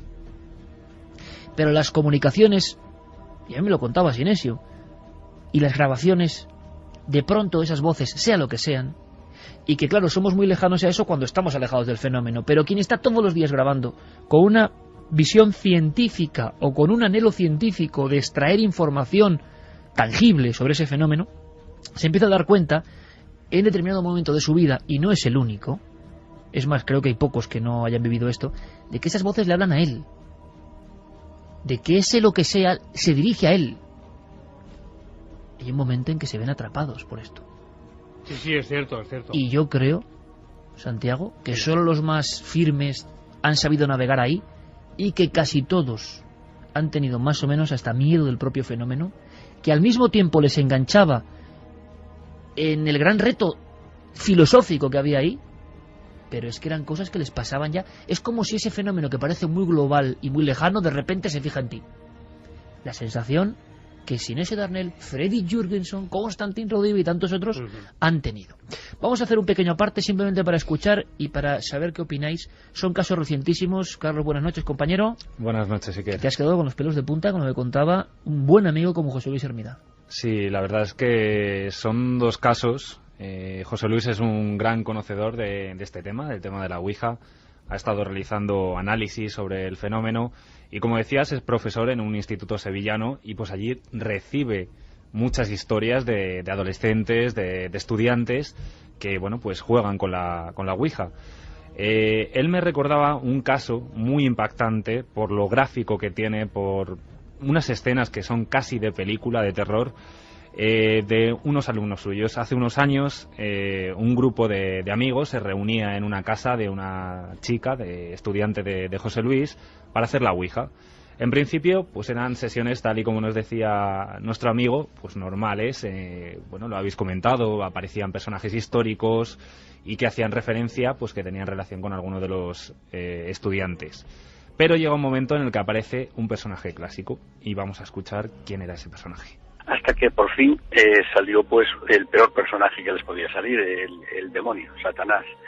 Y entonces, pues a través de ese contacto, Satanás les estableció un turno que tenían que suicidarse, porque si no, él se encargaría de buscar la forma de llevarlos con él. Una vez más, lo decía Santi, aparece este término, el suicidio, les pide que se suiciden. Se asustan, dejan durante una temporada de hacer la Ouija, pero sin embargo sí que siguen en contacto con el más allá, con el demonio, con Satanás. Y bueno, pues una tarde salen del instituto, se dirigen hacia una piscina abandonada que está muy cerca de allí. Y vacía, por tanto. Y totalmente vacía, efectivamente. Nos imaginamos una piscina olímpica con un trampolín totalmente elevado y justo en la parte de arriba del trampolín empiezan a trazar una Ouija. Estaban una chica y un compañero suyo y bueno, pues se le hace una pregunta, vuelven a contactar con Satanás. Y los chicos hacen una pregunta muy sencilla. Como habían establecido unos turnos de suicidio, una de las chicas, la chica en este caso, se ofrece a suicidarse a cambio de salvar la vida de sus compañeros. Y la Ouija lo que le respondió fue lo siguiente. Aquello le dijo que no, que estaba establecido el turno de las muertes y que eso no iba a cambiar. Pero entonces ella dijo, ¿y si es en este mismo momento? Si lo hago en este mismo momento. Estaba con un compañero, el compañero dijo que no quería seguir esa sesión, bajó para abajo, se sentó al borde de la piscina que te digo estaba vacía, llena de cascotes, de obras, de restos de ladrillos, de cemento y demás, y se quedó allí esperando que la compañera bajara. Pero en ese momento mira para arriba y se da cuenta que la compañera hace una postura como la del ángel que se va a lanzar al agua, y dice, este es un buen momento para morir como otro cualquiera, y se tira.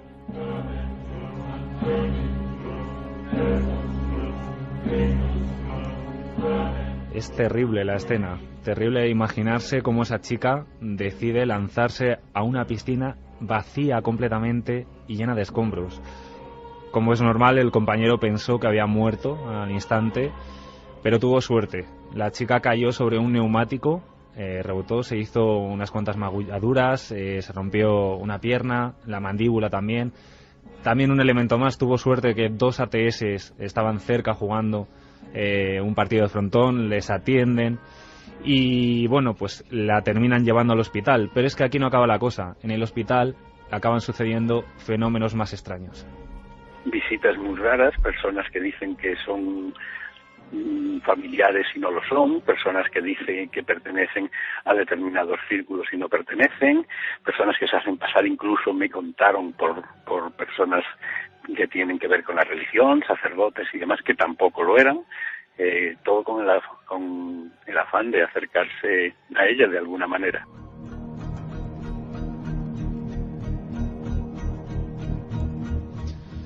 Tenemos este terrible caso que nos contaba José Luis. La escena que estábamos viendo con la fuerza de la radio, que es que no tiene las imágenes. Yo estaba pensando, yo no sé si queréis opinar algo, ambos Santis, Carmen. Yo no sé qué hay aquí. Hay personas que pueden, como esbozando una sonrisa de suficiencia, bueno, son cosas de la mente.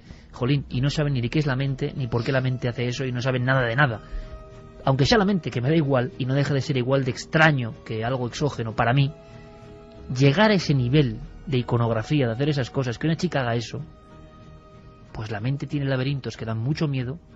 Es que la mente tiene laberintos que dan mucho miedo. y cuando encima lo proyectan en una tabla que te da mensajes que muchas veces son los mensajes que tú propiamente te está transmitiendo, pues suceden estas cosas. Lo que ocurre es y que estos suicidios, lo que no sabemos es por qué parte de la mente te lleva a hacer eso, qué parte de la mente lleva a un padre a cortar la cabeza de su hija en nombre del demonio. Lo que ocurre, igual. no es cuestión de... Pero lo que ocurre es que la gente cuando dice es la mente, se creen que saben lo que dicen. Esa es mi opinión. Claro, es decir, lo que no saben es que... No, que es la mente, directamente, ni por qué hace eso. Es la mente, y con eso hacen como carpetazo lo extraño, cuando lo extraño también está ahí, ¿no? Sí, lo peor además es que, fíjate que cuando teníamos esa reunión informal, mucho antes del programa, cuando estábamos preparándolo, claro, todos recordábamos experiencias de muy jóvenes. Y realmente es que cuando eres muy joven, todos lo hemos vivido en cierta medida, te crees inmortal, te crees invulnerable, tienes una osadía que en muchas ocasiones pues se muestra en la temeridad al volante, en la temeridad con los vehículos, en la temeridad en las salidas nocturnas, en la temeridad en los deportes de riesgo. Y esto, que también es muy propio de ciertas edades, también es una temeridad. Y como todas las temeridades que he citado anteriormente, también se puede pagar muy cara. Santi, tu opinión sobre lo que hemos escuchado. Yo nunca había escuchado a nivel gráfico una historia así, me parece tremenda. Una observación, y es que hay que darse cuenta o percatarse de algo, y es que lo que se manifieste, lo que sea, la causa que sea, incide muy frecuentemente en dos puntos: asesinar a una persona o a varias, o en matarse a uno mismo. ¿Y hay alguna cuestión filosófica quizá, o tú has llegado a algún tipo de duda existencial? Sí. O de ¿por qué? Porque parece muy violento esto. ¿Qué sentido tiene, no? Que tú juegues a algo, bueno, puede ser la propia mente, ¿no? Una sensación autodestructiva que muchas personas llevan, o llevamos todos sin saberlo ahí en la recámara, ¿no? Yo creo, Iker, fíjate, yo creo que no es algo inmanente.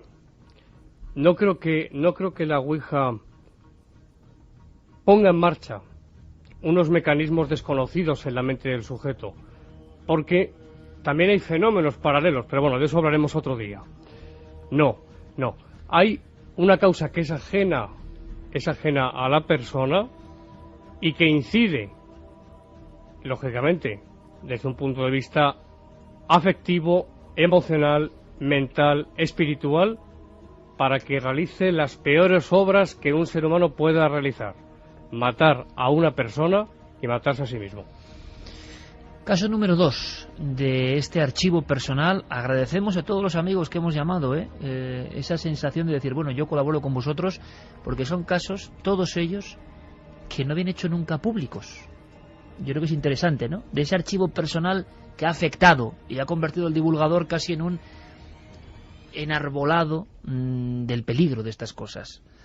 Segundo caso, que también nos va a dejar sin habla.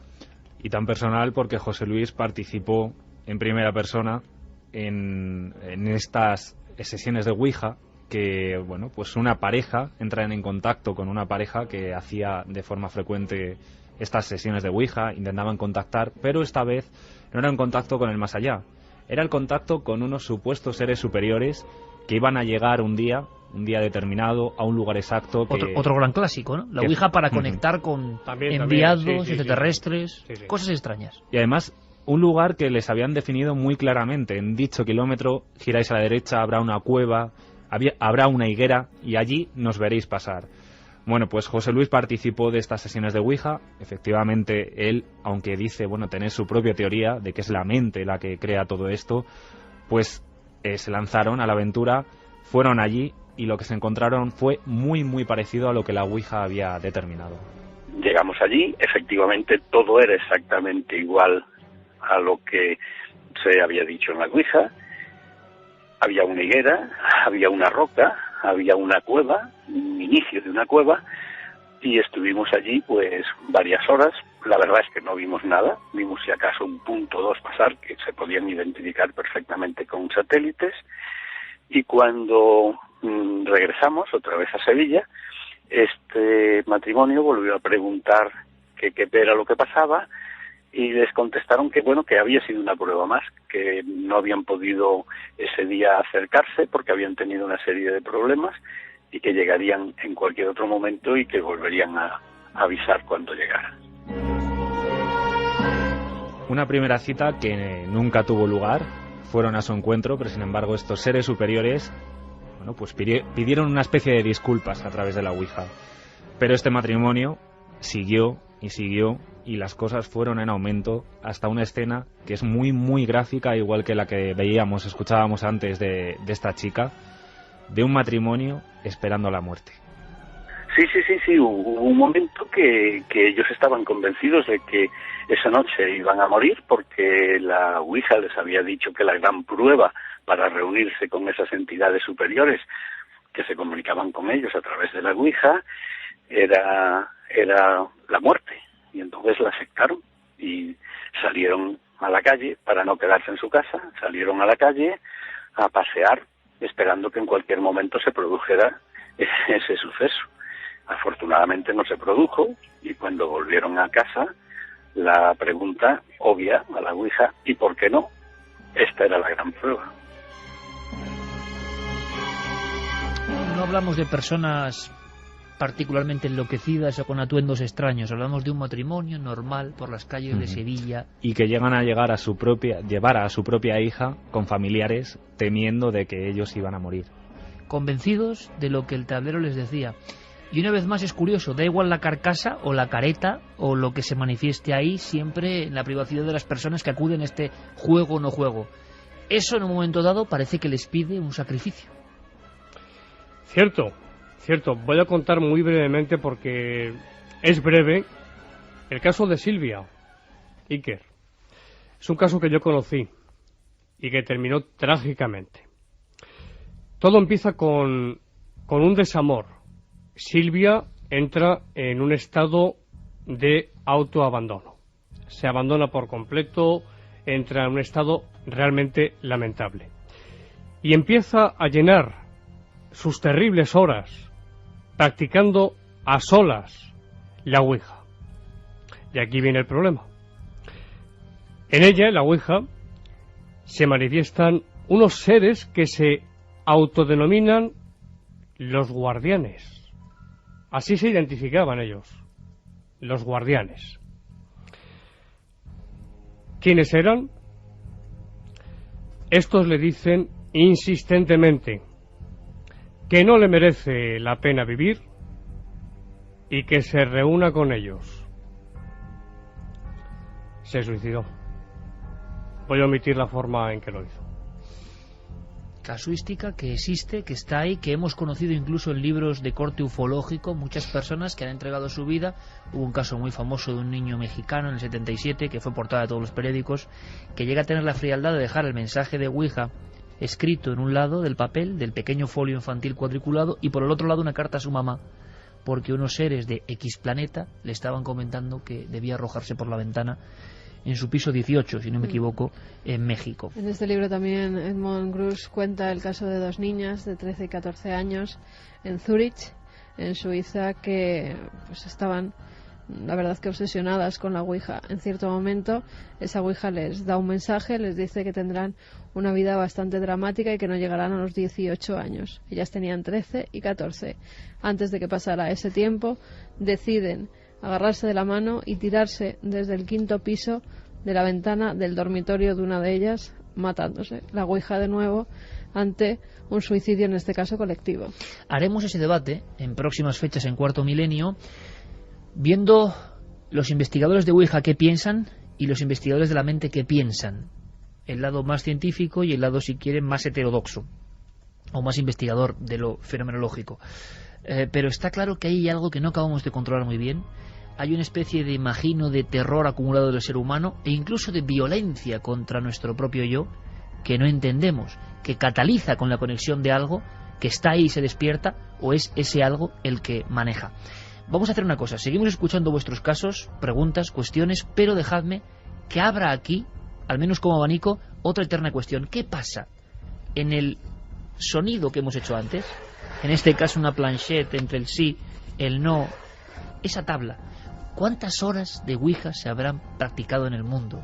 ¿Cuántas comunicaciones? ¿Cuántas revelaciones? ¿Cuántas acertaron? ¿Es capaz la Ouija de adivinar el futuro? Bueno, eso va a ser otra cuestión en este dossier. Pero ahora vamos a qué pasa en lo físico. Se han hecho experimentos. Santi, quiero que nos cuentes ahora el lado más estético quizá, o no, no lo sé. Se han hecho experimentos intentando capturar lo que hay en la Ouija. Y veréis, hay dos cuestiones muy divididas. Son microimpulsos, pura fisiología, el dedo inconscientemente mueve el vaso, o no. Quiero que lo experimentéis vosotros con dos testimonios. Uno es Sebastián Darbó, conocido de todos, uno de los pioneros en la divulgación de estos temas en Cataluña, que hizo con un grupo de Sabadell de ingenieros un experimento, vamos a llamarlo, con sensores, para saber qué pasaba. Y por otro lado, escucharemos a Francisco Azorín, químico, con una experiencia personal que parece que descarta para él la posibilidad de que solo sean movimientos inconscientes. Lo escuchamos y abrimos esa posibilidad. He visto saltar, he visto a veces tipos de fenómenos paranormales en torno a la mesa, las personas que estaban en torno a la mesa. Pero entrando en el fenómeno en sí, que es lo que queréis saber, que es la Ouija, llevamos a cabo una investigación en la ciudad de Sabadell con ingenieros para estudiar la presión que los dedos efectúan sobre el máster. Es decir, y nos dimos cuenta que siempre hay una persona que de forma imperceptible quizá presiona el máster. Y esa persona es la que a través de movimientos neuromusculares es la que va deletreando los mensajes que allí manifiesta el Ouija. Entonces, puedo asegurar que el vaso o el máster nunca se mueve solo. El mensaje que lanza sí que es paranormal el mensaje, porque le preguntan cosas que un vaso no tendría por qué saberlo, pero la persona que efectúa el experimento puede recibir una transferencia telepática de cualquiera de las personas que se encuentran en el ambiente, en el lugar, y ese conocimiento de tipo extrasensorial lo manifiesta a través de esos movimientos neuromusculares y el vaso se mueve.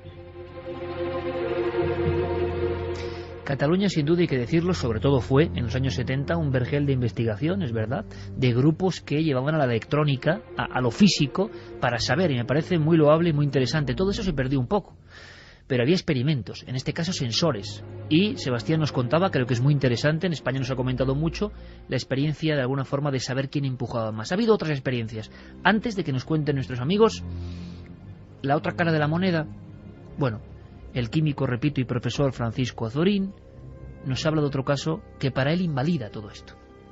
Conocimos a una señora en Alicante porque resulta que su hijo, un hijo al que ella quería mucho, llamado José Jaime, había muerto en un accidente de tráfico. Y cuando nos las presentaron, nos propuso hacer una sesión de Ouija porque ella estaba convencida de que su hijo seguía viviendo en otra parte y quería conectar con él. ¿Qué pasó? Que ella pues le estuvo preguntando unas cuantas cosas íntimas de la familia, particulares, y supuestamente su hijo le iba contestando, y ella cada vez pues se estaba poniendo más nerviosa de ver que le estaba contestando cosas que ella las consideraba correctas, o sea, verdaderas. Pero constantemente le estaba diciendo: José Jaime, hijo mío, dame una prueba definitiva de que eres tú, de que tú estás aquí. Dame una prueba, así con voz un poquito entrecortada y entre suspiros, sollozos, etcétera. Y recuerdo que pasó una cosa escalofriante. Yo le había dicho que para mayor afinidad nos sacara una foto de su hijo José Jaime, una foto bastante grande con un marco bonito, y la tenemos apoyada allí en la mesa. Estaba fuera del tablero de Ouija, pero para que todo el mundo viera la foto de ese chico y pudiéramos concentrarnos en él. Pues bien, lo que pasó es que hubo un cierto momento en que se hizo un silencio increíble y el vasito, cuando nadie no lo podíamos esperar, se desplazó por el aire y se estrelló contra la foto de José Jaime, del hijo de la señora esta. Se cayó el cuadro, no se rompió el cristal, pero prácticamente se quedó un poquito desencajado el marco. Bueno, esto he sacado a colación este caso para terminar diciendo lo siguiente. Esa teoría que existe de que el vaso se mueve mediante microimpulsos, bien de la medium o de alguno de los participantes, no siempre es así.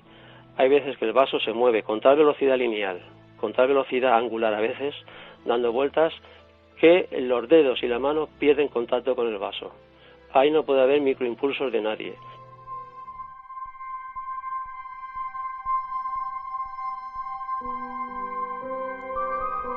...2:52, dossier sobre el lado oscuro de la Ouija, el más popular juego de contacto y que, como nos ha contado hoy Carmen, viene desde muy atrás en el tiempo, desde varios milenios antes que los señores artesanos y jugueteros americanos lo convirtiesen en el icono tan popular, tan conocido hoy.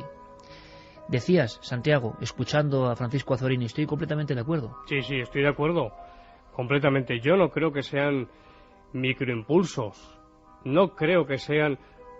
A ver, ojo, hablo de sesiones de Ouija bien establecidas.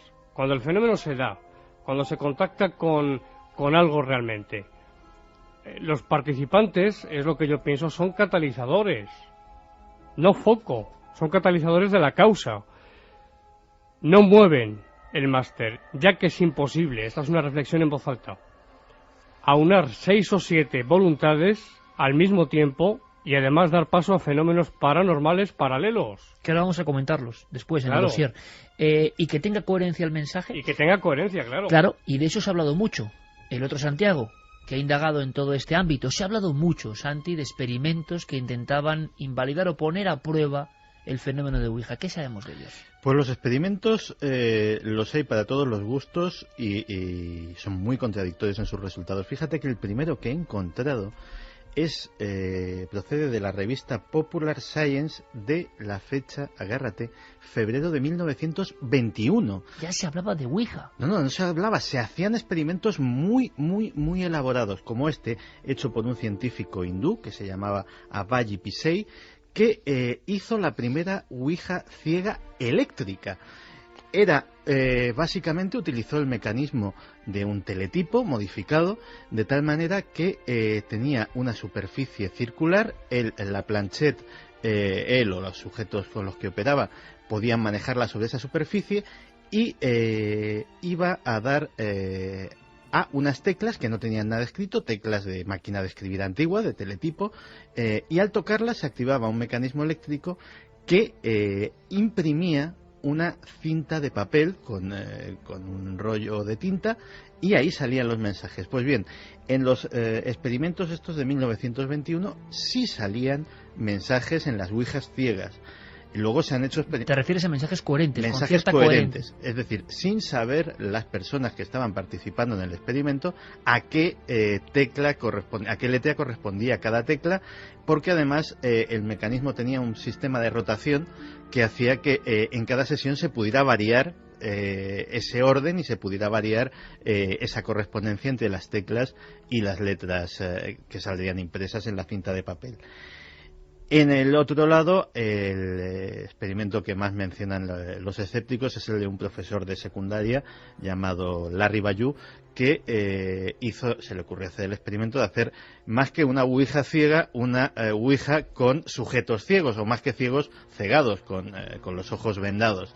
Y comprobó que los sujetos con los ojos vendados no recibían absolutamente nada. El experimento es controvertido porque, aparte de que no sabemos exactamente el estímulo visual que parte tiene que ver con esto, también se decía que los sujetos experimentales estaban sometidos a una gran tensión porque venían a ser alumnos del tal profesor, etcétera, etcétera, y que bueno, que aquello no tenía muchos visos de salir. Mucho más aceptado por la comunidad es un experimento muy parecido al que nos relataba Sebastián Darboux.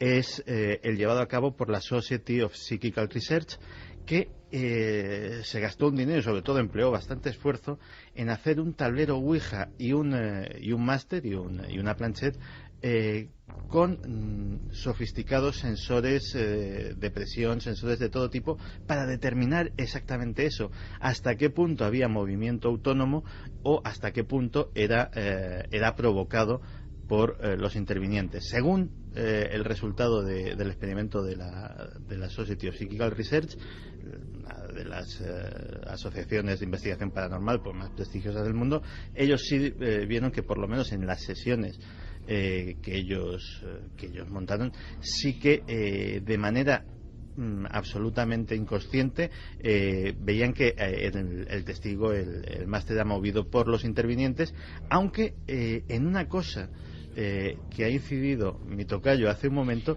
se sorprendían muchísimo en esos resultados, y era la tremenda coordinación que personas que no estaban evidentemente de acuerdo, que no tenían nada que ver, parece ser que ellos, la precisión de sus sensores podía determinar quién hacía qué, y es que no lo hacía uno, lo hacían todos, pero de una forma, coordinados como el más preciso de los valetes. O sea, esos cerebros parece que habían hecho una especie de reunión inconsciente, y conectaban. Hay quien dice que claro, si uno se ciega, no acaba la última parte del proceso. Es decir, y repito, esto es una fase previa al gran debate, gran dossier que queremos llevar a la televisión, con el aspecto ya allí científico, y que nos argumenten lo que tengan que argumentarnos. Hoy simplemente es una exposición casuística de cómo está el fenómeno ahora mismo. Bien es cierto que algunos defienden, Santiago, que como es catalizador y no foco, uno tiene que ver el contenido. Si se bloquea esa última parte no tiene sentido, porque algo está... somos como antena de eso. Claro, es que es imprescindible que los sujetos puedan ver.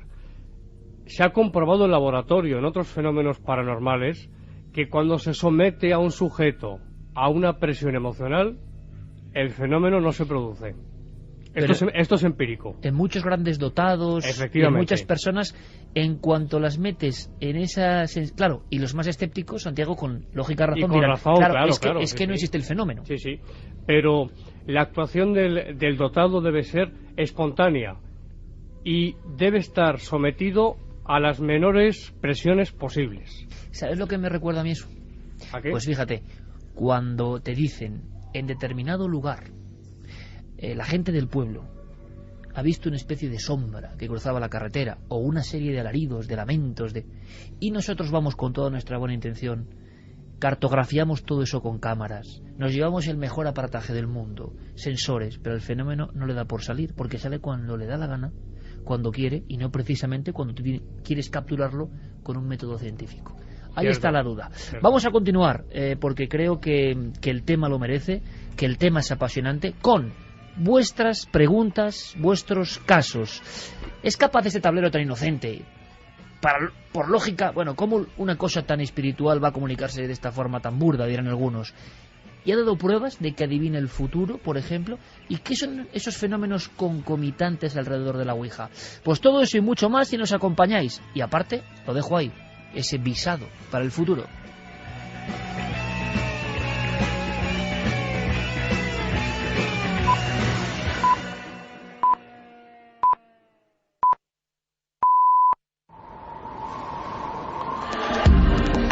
Nunca antes habías estado tan cerca de lo desconocido.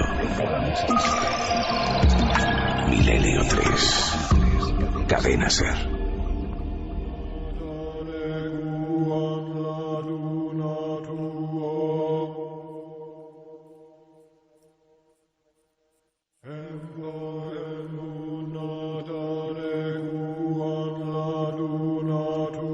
Y 7 minutos justo ahora, con Noel Calero, Carlos Largo, Fermín Agustí, este equipo de soñadores, viene bien la palabra hoy, este equipo de personas que están venga a lanzar preguntas, como si estuviésemos ante el gran tablero de la Ouija, del tiempo, el espacio y la realidad.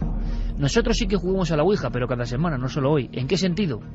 En preguntar cosas a quién sabe quién, e intentar también que nos llegue una respuesta, y la respuesta cada vez parece más lejana, como si todo este mundo estuviese envuelto de tinieblas y enigmas que no entendemos, algunos maravillosos, otros más dramáticos. Dossier sobre el lado oscuro de la Ouija, esta noche en la cadena SER. Y por supuesto, y aprovechando la visita de nuestro amigo Santiago Vázquez, cuestiones, preguntas, reflexiones siempre interesantísimas de nuestra audiencia. Vamos con algunos de los mensajes. Vamos a repetir las vías de contacto. Iker, milenio3 con número, @cadenaser.com, www.cadenaser.com, si nos escriben a través de la página web, y también en Facebook o en Twitter, que busquen La Nave del Misterio, y ahí la gente está opinando y contando sus experiencias. Cosa importante, que de este programa, y tanto tuyo, Carmen, como mío, no hay nada más, ni en Facebook, ni en Twitter, porque luego te enteras de que la gente también, como haciendo un poco de ouija con trampas, ¿no? Pone cosas, no. La Nave del Misterio, Eso sí, Guillermo León, sí, la gente que se hace pasar con nosotros en Facebook. Guillermo León lleva esas naves. Si queréis saber algo de nosotros, La Nave del Misterio, Facebook, Twitter, para preguntas como estas. Georgina desde Tarragona dice que ya solía practicar la ouija hace mucho tiempo, que una noche decidió hacerlo sola delante de su hermana gemela, que se puso a llorar porque no dejaba de moverse el vaso y su hermana gritó que parara. No he jugado más. Víctor de Hermoa, la curiosidad te arrastra. Yo la practiqué muchas veces y lo peor es la paranoia que queda horas después. Fonte dice que la ha jugado a la ouija con su madre, que la mayoría de las veces el ente con el que conectaban que les hacía reír, pero que su madre comenzó a coger miedo porque según ella ocurría algo muy malo después de usarla. Interesante, esa escena que nos parecía ficción, el exorcista, una madre y una niña juegan a la ouija, más cotidiana de lo que parece, y ocurre. Aunque sea, por favor, ahora Santi, te pido casi en teletipos, como una enumeración. La madre decía que empezaban a pasar cosas raras en la casa y en el entorno. ¿Qué tipo de cosas tú has registrado en estos años de investigación que ocurren en torno a la ouija? Muy gráficamente, porque son muchas, Iker, es que son muchas. Por ejemplo, clarisencias, olores extraños. ¿Desagradables la mayoría de las veces? Desagradables la mayoría de las veces. Y sin una explicación física. Es decir, sin un argumento físico real, tangible, sino que en un sitio normal empieza un olor a podredumbre. Exactamente, siempre que no haya un foco que justifique ese olor. Descenso brusco de la temperatura, movimiento de objetos, susurros, esto es muy típico, por las noches sobre todo, susurros dentro de la casa, en el pasillo, en el salón, pasos por las habitaciones, por los pasillos de la casa. Es que el rosario de fenómenos es amplísimo. Pero que parece que se han quedado ahí. Claro, haciendo casi como de cuaderno de niños, ¿no? Eso es sencillísimo de entender, pero como si bien en la creencia de esas personas y en su gestión de esas personas, ojo, o bien porque es verdad, han hecho algo que no debían hacer, empieza la preocupación y en la casa se ha abierto la puerta. Exactamente, es como si se quedase ahí la causa. También ocurre otra cosa, y es que a veces la causa que ha operado en la ouija puede seguir a una persona hasta su casa, ¿eh? Esto ha ocurrido muchas veces. Y ese fenómeno con el que acabamos la primera hora de un vaso que solo sale impulsado golpeando una foto, esto ha ocurrido en más ocasiones. Yo conozco un caso en Galicia de una persona muy cercana, en efecto, que desafió a la causa paranormal, la copa se elevó en el aire y salió y se estrelló contra la pared. Esto ha ocurrido muchas veces. Ahora estoy recordando, y tú lo recordarás, Santi, el caso de Manolo Martínez, uno de los primeros de la segunda época de Cuarto Milenio, un hombre que hizo una ouija con 4 amigos, 2 de ellos se enfrentaron de una forma socarrona, de una forma siempre de risa, siempre sin respeto, que creo que eso es malo en todo en la vida, sí, también en esto, y que luego pues se fueron matando de una forma bastante terrible en torno a esa partida, vamos a llamarlo así, de lo que creían ellos que era un juego de mesa, y se fueron matando. Es que una reflexión que estoy haciendo a lo largo de toda la noche, y que este es muy buen momento para decirlo, es que no sé por qué la gente se empeña en llamar juego a algo donde no tienes absolutamente nada que ganar y puede que muchísimo que perder.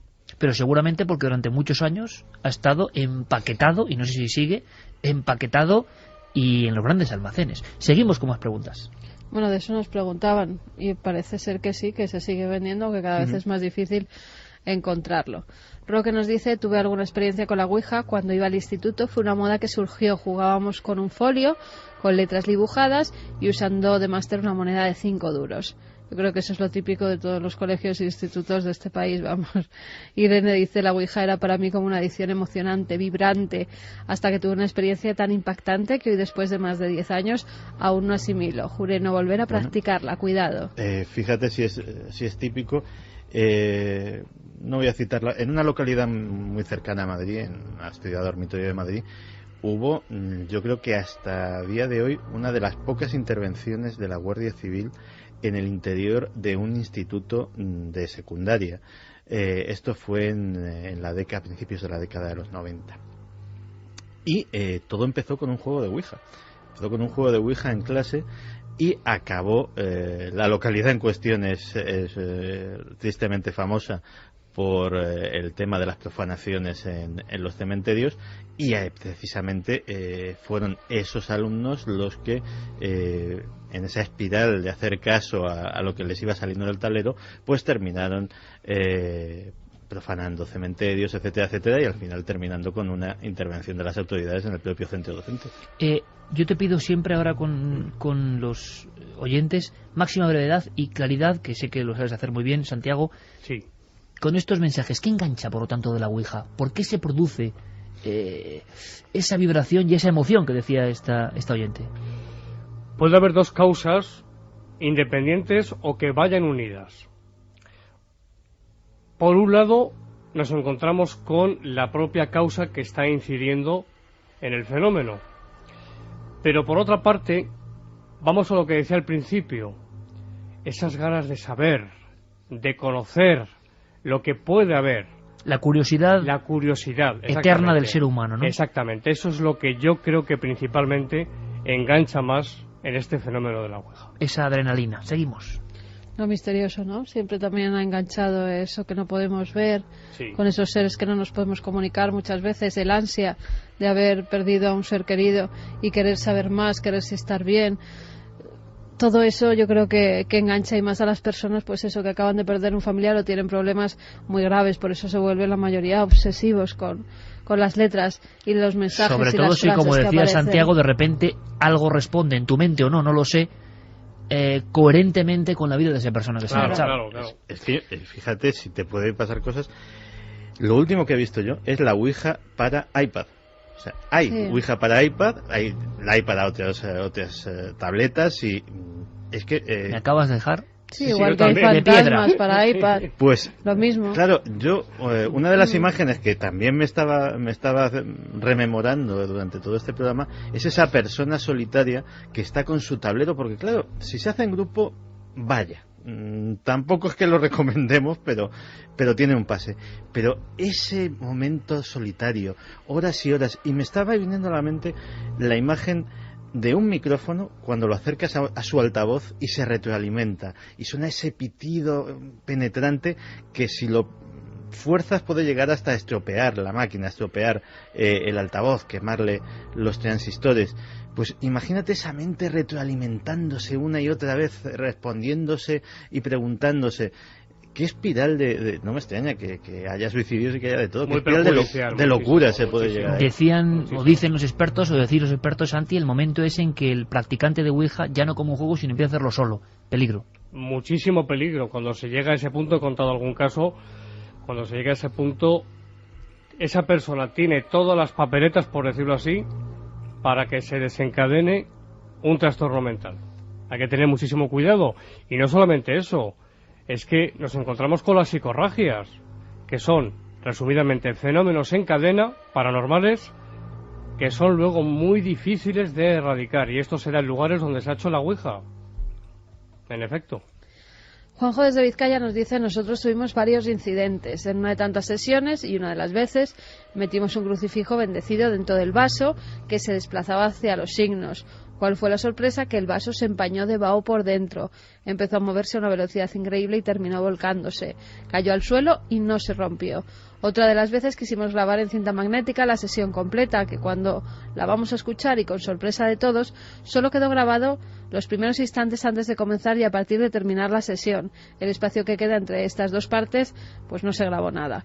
Y ya la última, en la que una de las estanterías de libros empezaron a caer las baldas y su contenido desde abajo hacia arriba. Salimos todos corriendo del local y desde entonces no se ha vuelto a utilizar la Ouija. Yo no sé si con el flujo e influjo de Internet cualquiera puede ser un profesor de Ouija, puede decir cosas y se llegan a verdades o a copiar métodos que nos parecen increíbles. Todos hemos conocido, ¿no?, al eterno sabio que dice, no, es que yo sé mucho de esto. Dices, pero bueno, ¿a quién se le ocurre y por qué meter una cosa como un crucifijo dentro de un vaso de la Ouija? Para que no salga Satán. Claro, pero ¿esto de dónde surge? Ya, pero suena ya muy mal, ¿no? Pues de cualquiera que coja suena muy internet mal. o un libro y busque para que no te salga Satanás, ¿qué hacer? Simplemente con eso.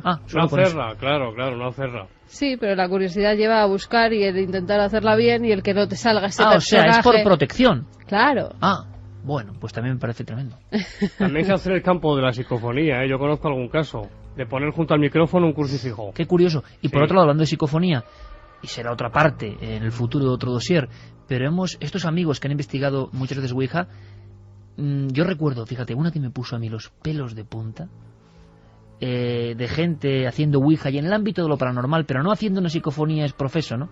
Pero que en el entorno de esa manifestación o de ese juego sale una voz. Y recuerdo a Fernando Jiménez del Oso contándolo, y en aquella cinta mítica de Más Allá, del número 2 de Más Allá, que decía, y en la conversación, una voz que no era de ninguno de los participantes, y como lo contaba Fernando, claro, decía, San José bendito. Recuerdo esa parafonía. Y es muy habitual que haya grabaciones paranormales o psicofonías en sesiones de Ouija sin buscarlo. Cierto. En el Poltergeist de Embajadores del año 90 o 91, no recuerdo ahora mismo. Todo empieza con una sesión de espiritismo y una parafonía que graba don Germán. Clarísima, que si quieres algún día podemos traer. Pues sí, porque es un caso muy interesante y poco conocido a nivel actual. Y además con una fenomenología muy abundante. La voz decía lo siguiente, una voz masculina, firme. Han conseguido contactar. Toda esa fenomenología poltergeist empezó con una sesión de espiritismo.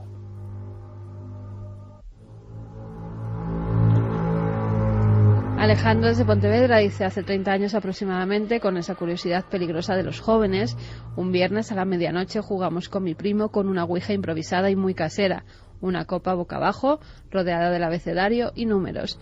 Inicialmente, cuando la copa se fue moviendo, desconfiábamos mutuamente que alguno hiciese trampa, pero en un momento mi primo distanció el dedo que supuestamente apoyaba la copa y comprobé que ésta se movía sola. Me corrió un frío por todo el cuerpo, pero no fue suficiente como para desistir a nuestra curiosidad. Invocamos un espíritu presente y respondía cosas increíbles, pero repentinamente sentí cómo una mano me oprimía el pecho y le pedí a mi primo detenernos. Así lo hizo con cierto asombro y sobresalto, más aún cuando observó que lo que oprimía mi pecho hizo desplazarme casi medio metro aún sentado en la silla. Luego no pasó nada más, aunque tuvimos casi toda la noche para reponernos del susto, lo suficiente como para no practicarlo nunca más. Un detalle, la Ouija, ¿qué datos puede llegar a dar? Vamos a escuchar a Paloma Navarrete, muy brevemente. Es otra de las amigas y amigos que ha querido contarnos experiencias.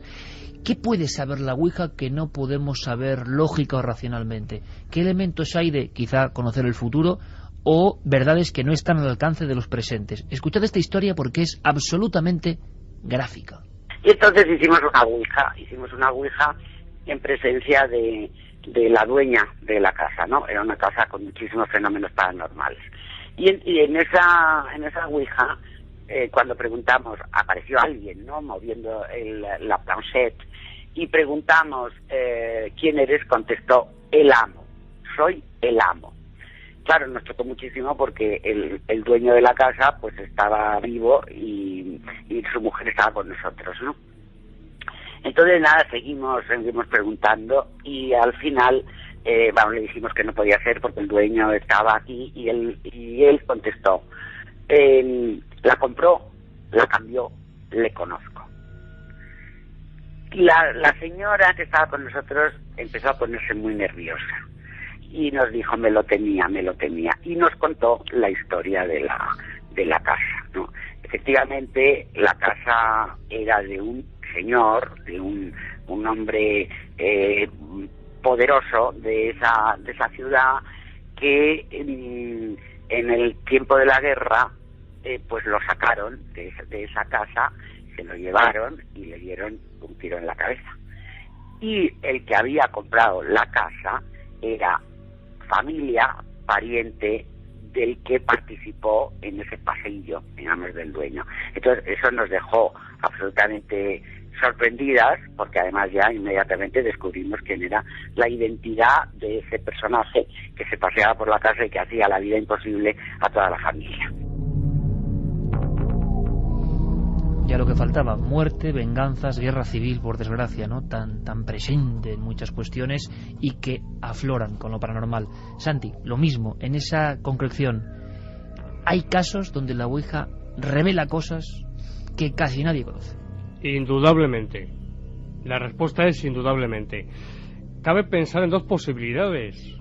O bien se pone en marcha un fenómeno de percepción extrasensorial, pero claro, eso tiene que traducirse luego en el tablero, aunando todas las voluntades de los presentes, a través de un fenómeno de clarividencia.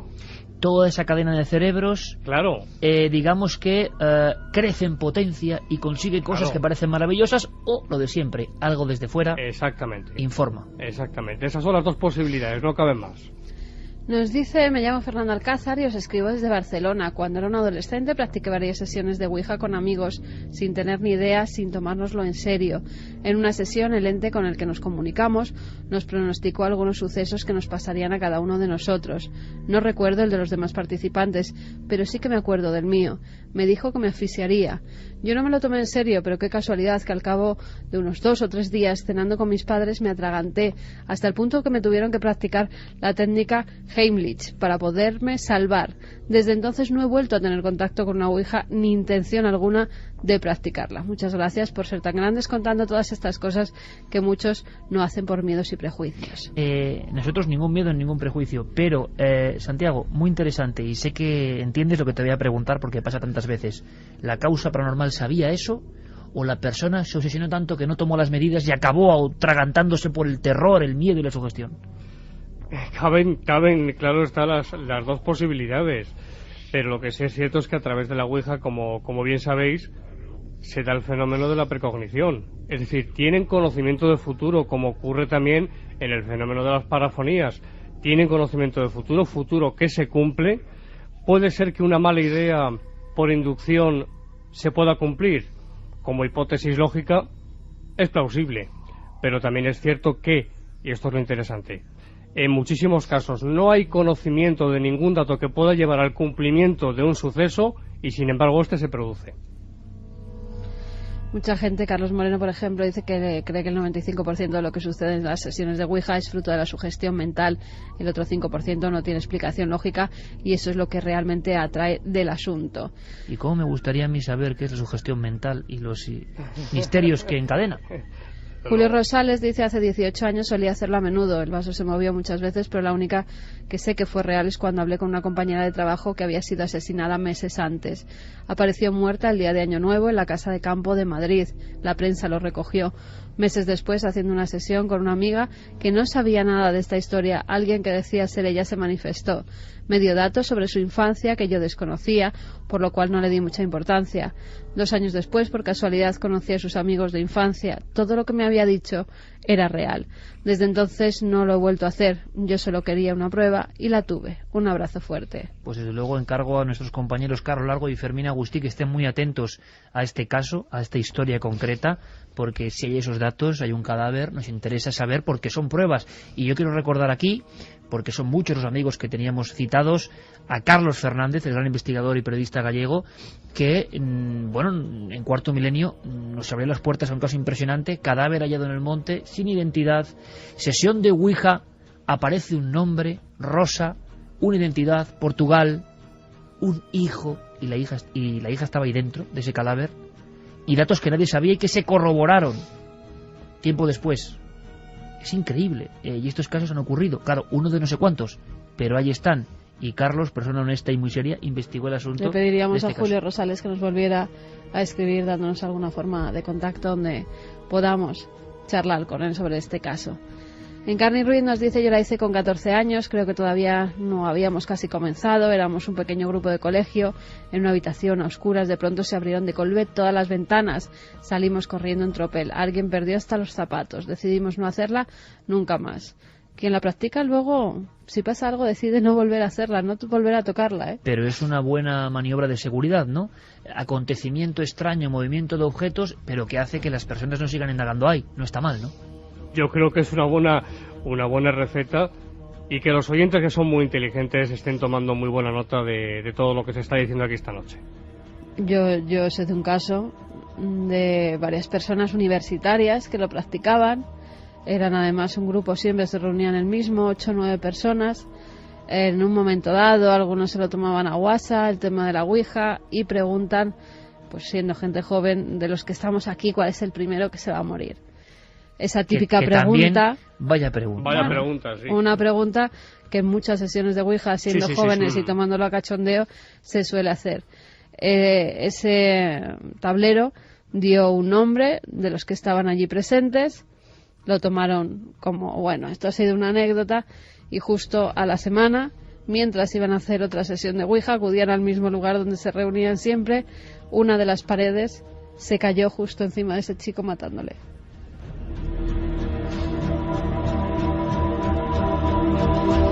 Y teníamos una encuesta.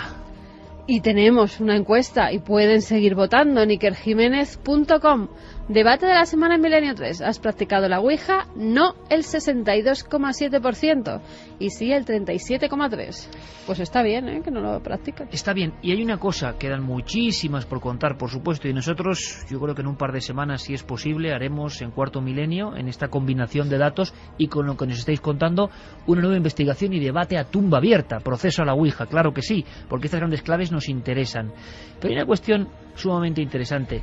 Antes incluso de la creación del alfabeto, antes de la creación de las propias tablas que dan espinazo al sistema de la Ouija, ya había Ouijas primitivas en el antiguo Egipto que en el fondo determinaban el ansia del ser humano por saber más, un ansia que puede convertirse en peligro. Yo acabaría simplemente con unas recomendaciones. Ya sabemos que la de no jugar a la Ouija, pues es evidente. Ya sabemos que en Internet y con la tecnología moderna, Santi está viendo reclamo constante, desde antes del alfabeto hasta Internet. Simplemente, claro, sondeando a nivel digital, o sea, de la tablilla cuneiforme al píxel. Y el fenómeno sigue siendo el mismo. Sí. Y está ahí. En la online tienes que escribir una pregunta, la das a preguntar, pones el ratón encima de la planchette y al parecer te da un mensaje. Muy bien dicho lo del parecer, porque la mayoría son burdas cosas que no tienen ningún sentido, pero que saben que enganchan, porque tendremos coches, microondas, internet, satélites y casas de ladrillos. Pero nuestra ansia y nuestro fervor por conocer lo oculto sigue exactamente igual como en la época de Asurbanipal en Nínive, ¿no? Exactamente igual. Eso no ha variado, les guste o no, a los que dominan el mundo o los que sea. Es decir, eso sigue ahí, permanentemente sigue ahí y con peligro. ¿Qué recomendación podríamos hacer para quien ya esté iniciado en la Ouija o esté pensándoselo? El que esté pensándoselo, Santi, imagino que la respuesta es de perogrullo, ¿no? Que mejor no se metan estos berenjenales. Pero quien ya esté haciéndola, ¿hay alguna recomendación, digamos, por parte de los expertos? Y que hay que ser, como bien sabes, muy honesto. Por favor, deje de hacer la Ouija. Directamente. Directamente. No le va a traer nada bueno, ningún conocimiento que le vaya a enriquecer intelectualmente. Ningún conocimiento. De contactar con un más allá, si esa es una posibilidad, esos espíritus llamados espíritus superiores, ángeles, incluso extraterrestres, que puedan darnos buenos consejos, utilizarán esos espíritus otras vías, otras formas de comunicación, quizás una fantasmogénesis, por ejemplo. O un sueño. O un sueño, efectivamente, un sueño trascendental. O sea, algo inocente que nos puede cambiar, claro, pero que no nos pone en peligro. Exactamente, pero nunca, por favor, la Ouija. ¿Que pueda aparecer un familiar o un ser querido? Yo no lo niego. Lo que sí digo es que a través de la Ouija, en la mayor parte de los casos, se manifiesta una causa preternatural, es decir, diabólica o maligna, vamos a decir maligna para no perjuzgar directamente en cuanto a diabólica. Y las posesiones, lo sabemos, los casos de supuestas posesiones, ahí están los demonólogos, el padre Amor, el padre Amantini, el padre Fortea y tantos, nos dicen que el inicio, en la mayor parte de los casos, de una posesión es la práctica de la Ouija. Lo hemos escuchado. en todos los exorcistas que hemos podido entrevistar, y son unos cuantos, es que es así. Que se les todos. está llenando la iglesia de gente que practica la Ouija o que está en grupos de corte no muy recomendable. Acabo con un dato. La Ouija, cuando la sacó al mercado Parker, llegó a vender más que el Monopoly. Y por último, que del 2001 al 2011 era una de las épocas doradas de la Ouija. Eso está comprobado, Santi. Sí, eso está comprobado, y de hecho ya te digo, el dato coincide con eso.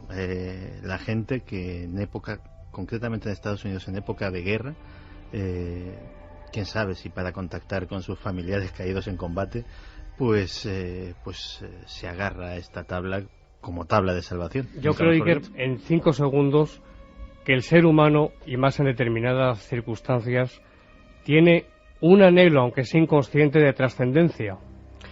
Lo que sucede, queridos amigos, es que el camino, en este caso la Ouija, no es el adecuado. Busquemos el camino adecuado. Mira, y que yo me quedo con las palabras que pone en la portada Edmond Grush, que es un especialista, ha dedicado su vida al estudio de la Ouija, y así se titula su libro: La tabla Ouija, juego entre comillas peligroso que conduce a obsesión, posesión, locura, crimen y suicidio. Y que no deja de ser un misterio, un enorme misterio. Me gusta mucho eso, de el anhelo trascendente del ser humano. Quizá este no sea el camino, el anhelo sigue ahí, habrá que encontrar el camino, habrá que encontrar ese cordón, ¿no?, hacia los otros mundos que nos han vedado y de los cuales hemos sido apartados abruptamente. Más claro agua, ha sido un honor, Santiago. El honor para mí siempre, Iker, estar aquí con vosotros, contigo, con Carmen, con Santiago, con todos los compañeros y con los cientos de miles de amigos oyentes de Milenio 3. Y yo recomiendo además que sigan muy atentos a tus creaciones, a tus programas de radio en Más Allá de la Realidad. Muchas gracias, a través del podcast. Humildemente. No, pero son gestos, y es el esfuerzo y el empeño y hacer las cosas, Santi, y seguir divulgando, que es lo que interesa. Te esperamos por aquí para contar muchas más cosas, Santiago. A tu disposición siempre, ya lo sabes. Por cierto, te invito al debate de la Ouija, tienes que estar. No te vas a librar de mí. Tan fácilmente. Un abrazo, Santiago. maestro. Gracias como siempre. Venga, vamos rápidamente, cambiemos el tercio. ¿Qué ha pasado? Por cierto, han pasado cosas tremendas, ¿eh? Sabéis que hay se ha descubierto una serie de espionajes a través de Twitter y de Facebook por parte de la CIA. Bueno, y muchas más cosas que cuenta Diego Marañón, nuestro cronista en el ciberespacio. Y después, yo creo que va a ser muy bonito. Visado para el futuro. Lo explicaremos atentamente. Vamos allá. Milenio Red. Toda la información digital del mundo del misterio. Confirmado, la CIA y los tentáculos del espionaje moderno utilizan las redes sociales para conocer qué pasa en el mundo y cómo reacciona la gente. Esta rama de la Agencia Central de Inteligencia fue creada por recomendación de la Comisión del 11 de septiembre. Recientemente la CIA admitió la existencia en Virginia de un centro que rastrea y analiza cerca de 5 millones de tweets, blogs, posts y otros contenidos de las redes sociales alrededor del mundo. Un equipo de personas, conocidas como bibliotecarios vengativos, analizan toda esa información con sumo cuidado y extraen conclusiones a modo de gigantesco termómetro ideológico, según informó la CBS en una exclusiva de Associated Press. Entre tanto volumen de información tienen que discernir, seleccionar entre los miles de blogueros y tuiteros que escriben a diario en todos los idiomas imaginables y quedarse con una docena aproximada que les ofrecen garantías. Ellos se convierten en fuentes fiables muy apreciadas por la CIA. El material, cuentan, suele usarse para responder preguntas que plantea Barack Obama a su círculo de asesores de inteligencia. ¿Tiene alguna evidencia tangible? Este es el objeto descrito por Billy Miles como sistema de comunicación. Me lo guardé en el bolsillo. Lo he mandado a analizar. Es de un material no identificado. ¿Y el agente Maldo? ¿Qué opina de esto? Podemos intuir la opinión del famoso agente, que sin duda estaría encantado de investigar el caso que ha trascendido esta semana en Singapur. Un hombre danés ha presentado cargos contra el Hospital Alexandra por, según él, implantarle en secreto un microchip en el interior de su cuerpo durante una operación en 1988. Tras ser apuñalado en el pulmón, el hombre fue operado en dicho hospital y casi 10 años después se detectó un instrumento metálico similar a un microchip presente en su pulmón izquierdo. En el momento de la operación, el hospital era un centro público dependiente del Ministerio de Salud. La víctima ha relatado que durante varios años escuchó voces en su cabeza y no pudo llevar una vida normal hasta que en junio de 2011 se sometió a una operación para eliminar el fragmento. Una extraña historia de la que la prensa apenas se ha hecho eco, pero que ha sido recogida y muy comentada en varios sitios de la red en los últimos días. Le seguiremos la pista. Esta semana se presentaba en público la nueva versión del robot Asimo. Los ingenieros de Honda han conseguido que este pequeño logro de la tecnología, de 1,30 m y 48 kilos de peso, sea ahora mucho más rápido y preciso en sus movimientos, hasta el punto de que empiezan a ser inquietantemente humanos. Los avances logrados conseguían esta semana ser noticia de portada en varios informativos. Puede caminar hacia adelante, para atrás, saltar a la pata coja con las dos e incluso servir un zumo sin vacilaciones. Asimo sigue conservando la esencia de su diseño, pero el nivel de perfección al que está llegando hace que muchos tengan que frotarse los ojos para creer lo que ven. Además, a medio camino entre un Terminator y el Sony de Yo Robot, la empresa Boston Dynamics ha difundido esta semana otro vídeo con la nueva versión de su robot Petman, destinado, entre otras cosas, a probar trajes espaciales para el ejército de los Estados Unidos. Con una luz estroboscópica como cabeza y calzado con un par de botas militares, el nuevo prototipo se desplaza de forma absolutamente real y es capaz de soportar golpes y empujones sin perder su estabilidad y eficacia. Parece el argumento de una novela, pero no lo es. El extraño caso de la muerte del ciudadano norteamericano Ricky McCormick, de 41 años,